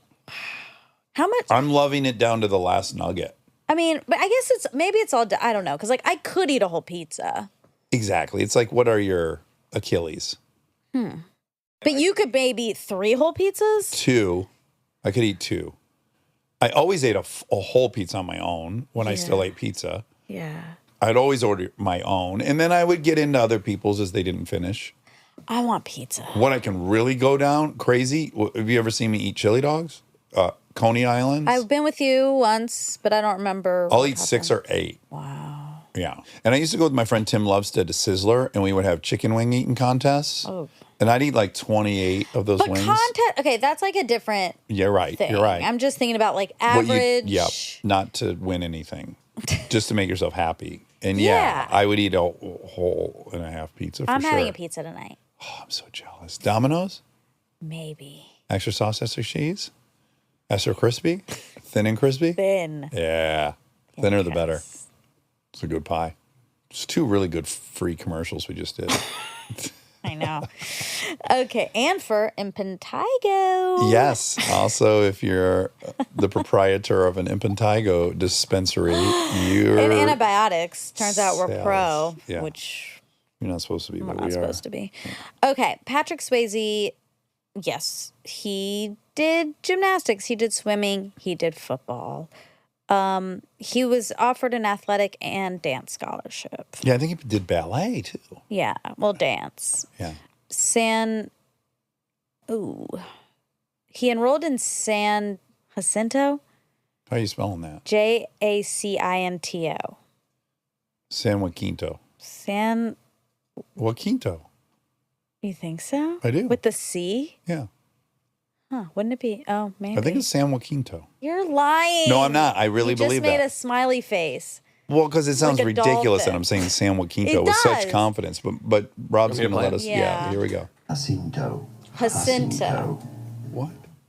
You were talking to me. You're looking at how to pronounce this name as well as how to say more interesting but sometimes confusing names. Pause it. So make sure to How stay does it tuned tie to to the the channel in Spanish. Everything he's saying already sounds wrong. So how are we going to trust this? You can pick a different one? No, but he said, is there a different it was the way he voice? pronounced the J. And the next thing. Better allergy relief. Jacinto. Jacinto. Jacinto. Here are more videos on. Oh my gosh. This is awful. I don't think that was very helpful. Okay. No, it is, though, because I read that as I said, it's either San Jacinto or San Jacinto, and that is what he's saying, Jacinto. San Joaquinto. He's saying Jacinto. So San Joaquinto. He's saying, no. He's saying, no, keep it fun. It's so fun. I want to finish the sentence. Okay. Houston, Texas, very focused on gymnastics. Gymnastics. Gymnastics. What if that was a way to like butch it up for boys? I thought it was too effeminate to call it gymnastics. I don't do gymnastics. I do gymnastics. This is such a ding, ding, ding. Okay. What we just fell into is such a ding, ding, ding. Okay. We went to the Roadhouse premiere. Yes. After we recorded this episode, we went to the Roadhouse premiere. You moderated a panel afterwards. With all the actors. With the actors, yeah. And before you went up there, you said, I'm gonna introduce him as Jake Gyllenhaal. Yay! Thank you. I've been begging you to say it for a week. I said, don't do that. And you said, I'm gonna. And then you did, and everyone laughed. And then you tried to get me to say it for a while, and I didn't. But now it's sort of like San Jacinto. Yes, Jacinto. or gymnastics. Gymnastics. Jake Gyllenhaal. It's just so fun to say. Did you have fun just now when you said it? No. Rob, are you willing to say it? I like Jake Gyllenhaal. Yes. Like, it's a big shock to get Rob to say Jake Gyllenhaal. That's not the point. I just want to know if he enjoyed saying it. Because it feels good to me to go, Jake Gyllenhaal. Well, I said it. Mm-hmm. You Thank heard you. it. Thank you. That was for you. That was January 2nd. You got that covered now. You don't have to give me a present next year. Okay, he said UFC is the fourth biggest sport. He said it's bigger than hockey or... He did say that. Yeah. The only thing that would make that hard to measure is... Yeah, which is relevant, but I would just imagine their hurdle would be frequency. Like, there's 62 or 78 hockey games a year. How many are there, Rob? It's like 80. 80. So you're multiplying 50 teams times 80 games for the viewership. So it's kind of, but maybe it just means attendance or single event viewing is bigger. I don't know how you'd quantify that. But there's UFC fight nights that aren't pay-per-view and that are on weekly. Yeah, I think they're weekly. Just on any given night, aren't there 20 hockey games on? Yeah. There's 82 games a season, and how many teams? A lot of teams. 30 teams. Yeah. I mean, I can't look it up because last time we looked it up, remember, you didn't agree with it. Hockey was weird Sports. in the list. Which one? Remember, I did a list and you didn't agree. Worldwide, yes, and like Yeah. it was because lawn hockey was on there. Not lawn Field hockey. Something was. It said field hockey was like the third biggest sport in the world. Yeah, I mean. And we did just meet an Australian who played field hockey in high school. Yeah, and I also heard about somebody else who did that. Okay, 5 most popular sports in the world based on global participation and viewership include soccer, number 1, basketball, cricket, tennis, and field hockey. It's here again, different. My God. So, yeah. Talk about being in a bubble. I mean, I can't even picture what that looks like. And they're saying this is the 5th most popular. That and more then a people, different one is saying soccer, cricket, field hockey, tennis, volleyball. No NFL. Yeah, these are worldwide. No, I know. I think his claim was for America. But what I said, I misled you just now. I do think you can count the viewers that are outside of the U.S. for the most popular U.S. sport. That's what I meant. Say nobody's watching hockey internationally, but UFC is global, but it's a sport in America. So I do think you should count those viewers. That's what I meant about worldwide. It says most popular team sports in the U.S. are American football. Well, team. It's not a team sport. Oh. Yeah. Okay. Most popular sport. Well, that's biggest sports in the U.S. America. In America. Individual sports. I mean, it's individual sports, golf. Sure. Boxing. I don't think boxing is bigger than the UFC. I don't know what to tell you. Not anymore. I don't think it is. Yeah, I don't. That's what it says on Wikipedia. I know. I accept what you're reading. To me, I don't accept that boxing is bigger than UFC, despite the claim on Wikipedia. Okay. I know that's frustrating. It sure is. Yeah. Do you want from statisticsanddata.org? Oh, that's so many one. fucking. It's an org. It's a good one. What's it say? So football is number 1, then basketball, baseball, boxing, hockey, soccer. Do you think they're counting UFC MMA, in boxing? MMA is here at 16.7%. What's that place at? Number 7 or 8? 8. Well, I think it's hard too because those pay-per-view, like certain pay-per-view events for UFC are huge. Yeah. And I think that will pass viewership for like any given NHL game. Is it viewership or is it money? Or is it attendance? There's probably a lot of ways to measure it. Yeah. Yeah, I mean, according to Top End Sports, 1 is motorsports, Well, NASCAR. 2 tennis, 3 golf, 4 wrestling, 5 skiing. Yeah, if you went attendance, NASCAR, again, there's like... This too complicated. too many metrics. Yeah. There is, because there's multiple games on a football Sunday. But I just want to point out, there are races where there's 250,000 fans. Okay, well, this is for Pew. Oh, was someone Pews. plethora? What's America's sport? Far more U.S. adults say football than anything else. Okay, percent of U.S. adults who say blank is America's sport. That's kind of an interesting way of looking at it. I mean, that's just one metric, I guess. Football is far and above. Mm-hmm. Then baseball, basketball, soccer, auto racing. Then hockey, and then something else. Something else. Well, baseball used to be America's pastime, Exactly. right? It was like an official slogan. Exactly. Baseball, Chevrolet's apple pie. That's right. Honda. Impetigo. Ew, what I Oh, Pews. Who has Impetigo? Pews. Oh, also who has Impetigo? it's not in Pinteg. That's what I call it. And I've had it. This is kind of like so you I'm an get to- ethnicity Oh group. I get my to tell God. you how. Yeah, this is a very rare situation. No one would prefer that. It sounds horrible. More than impetigo? Is that No, what you're it's saying? impetigo. Impetigo. Impetigo. Fuck, I'm a plethora. Stop. This guy had a plethora of Stop. fucking impetigo all over his head to toe. God. Head to tago. This is what happens. It's probably already obvious to the listener, but fuck if we had a long week. We've had a long week, and this is the finish line. Okay, he says the quote, "I'll make you so much money you could swim in it." That's from Rocky 5. He loved his Rocky movies. Yeah, he would. Mm-hmm. Sure. Of course. I was just gonna open up a door. Fine, I will. Okay. Ass cheeks clenching, Yeah. because that's the whole thing with Swayze in the movie. And like, is it hot? Not really. I'm just gonna. Did you watch the scene? No, I just mean, yeah, we've watched it on here. Oh, I just meant like, have you touched? Rewatched it? Yeah, to see if I haven't you rewatched like it in a minute, but you've played it a lot. Yeah. I mean, I don't think so. The butt looks better unclenched. Is my vote. Me too. And I wonder why he did that, because it's kind of like he was trying to squeeze in a fart.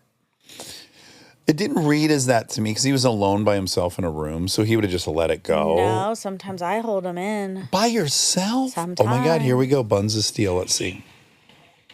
Are they allowed to show it on YouTube? They are. Of course. Buns? There's QAnon on. Okay. Oh, she looks. Oh, there is someone else. They have like slowed down. They're missing the end of that scene. There's a clench as he puts his pants on. Fuck, I hope I'm not imagining the clench. Oh, no. Oh, my God. Let's see. Well, I don't think you're going to be able to see. I'm going to have to put the film in tonight. That's what I'm going to do. Perfect excuse to rewatch. His butt looks great, though. There's no two ways about that. It's like it's clenched though when he's walking. Yeah, it does. I think he's clenching dimples. it. Yeah, he's clenching it while he walks. So is that what you mean? Maybe.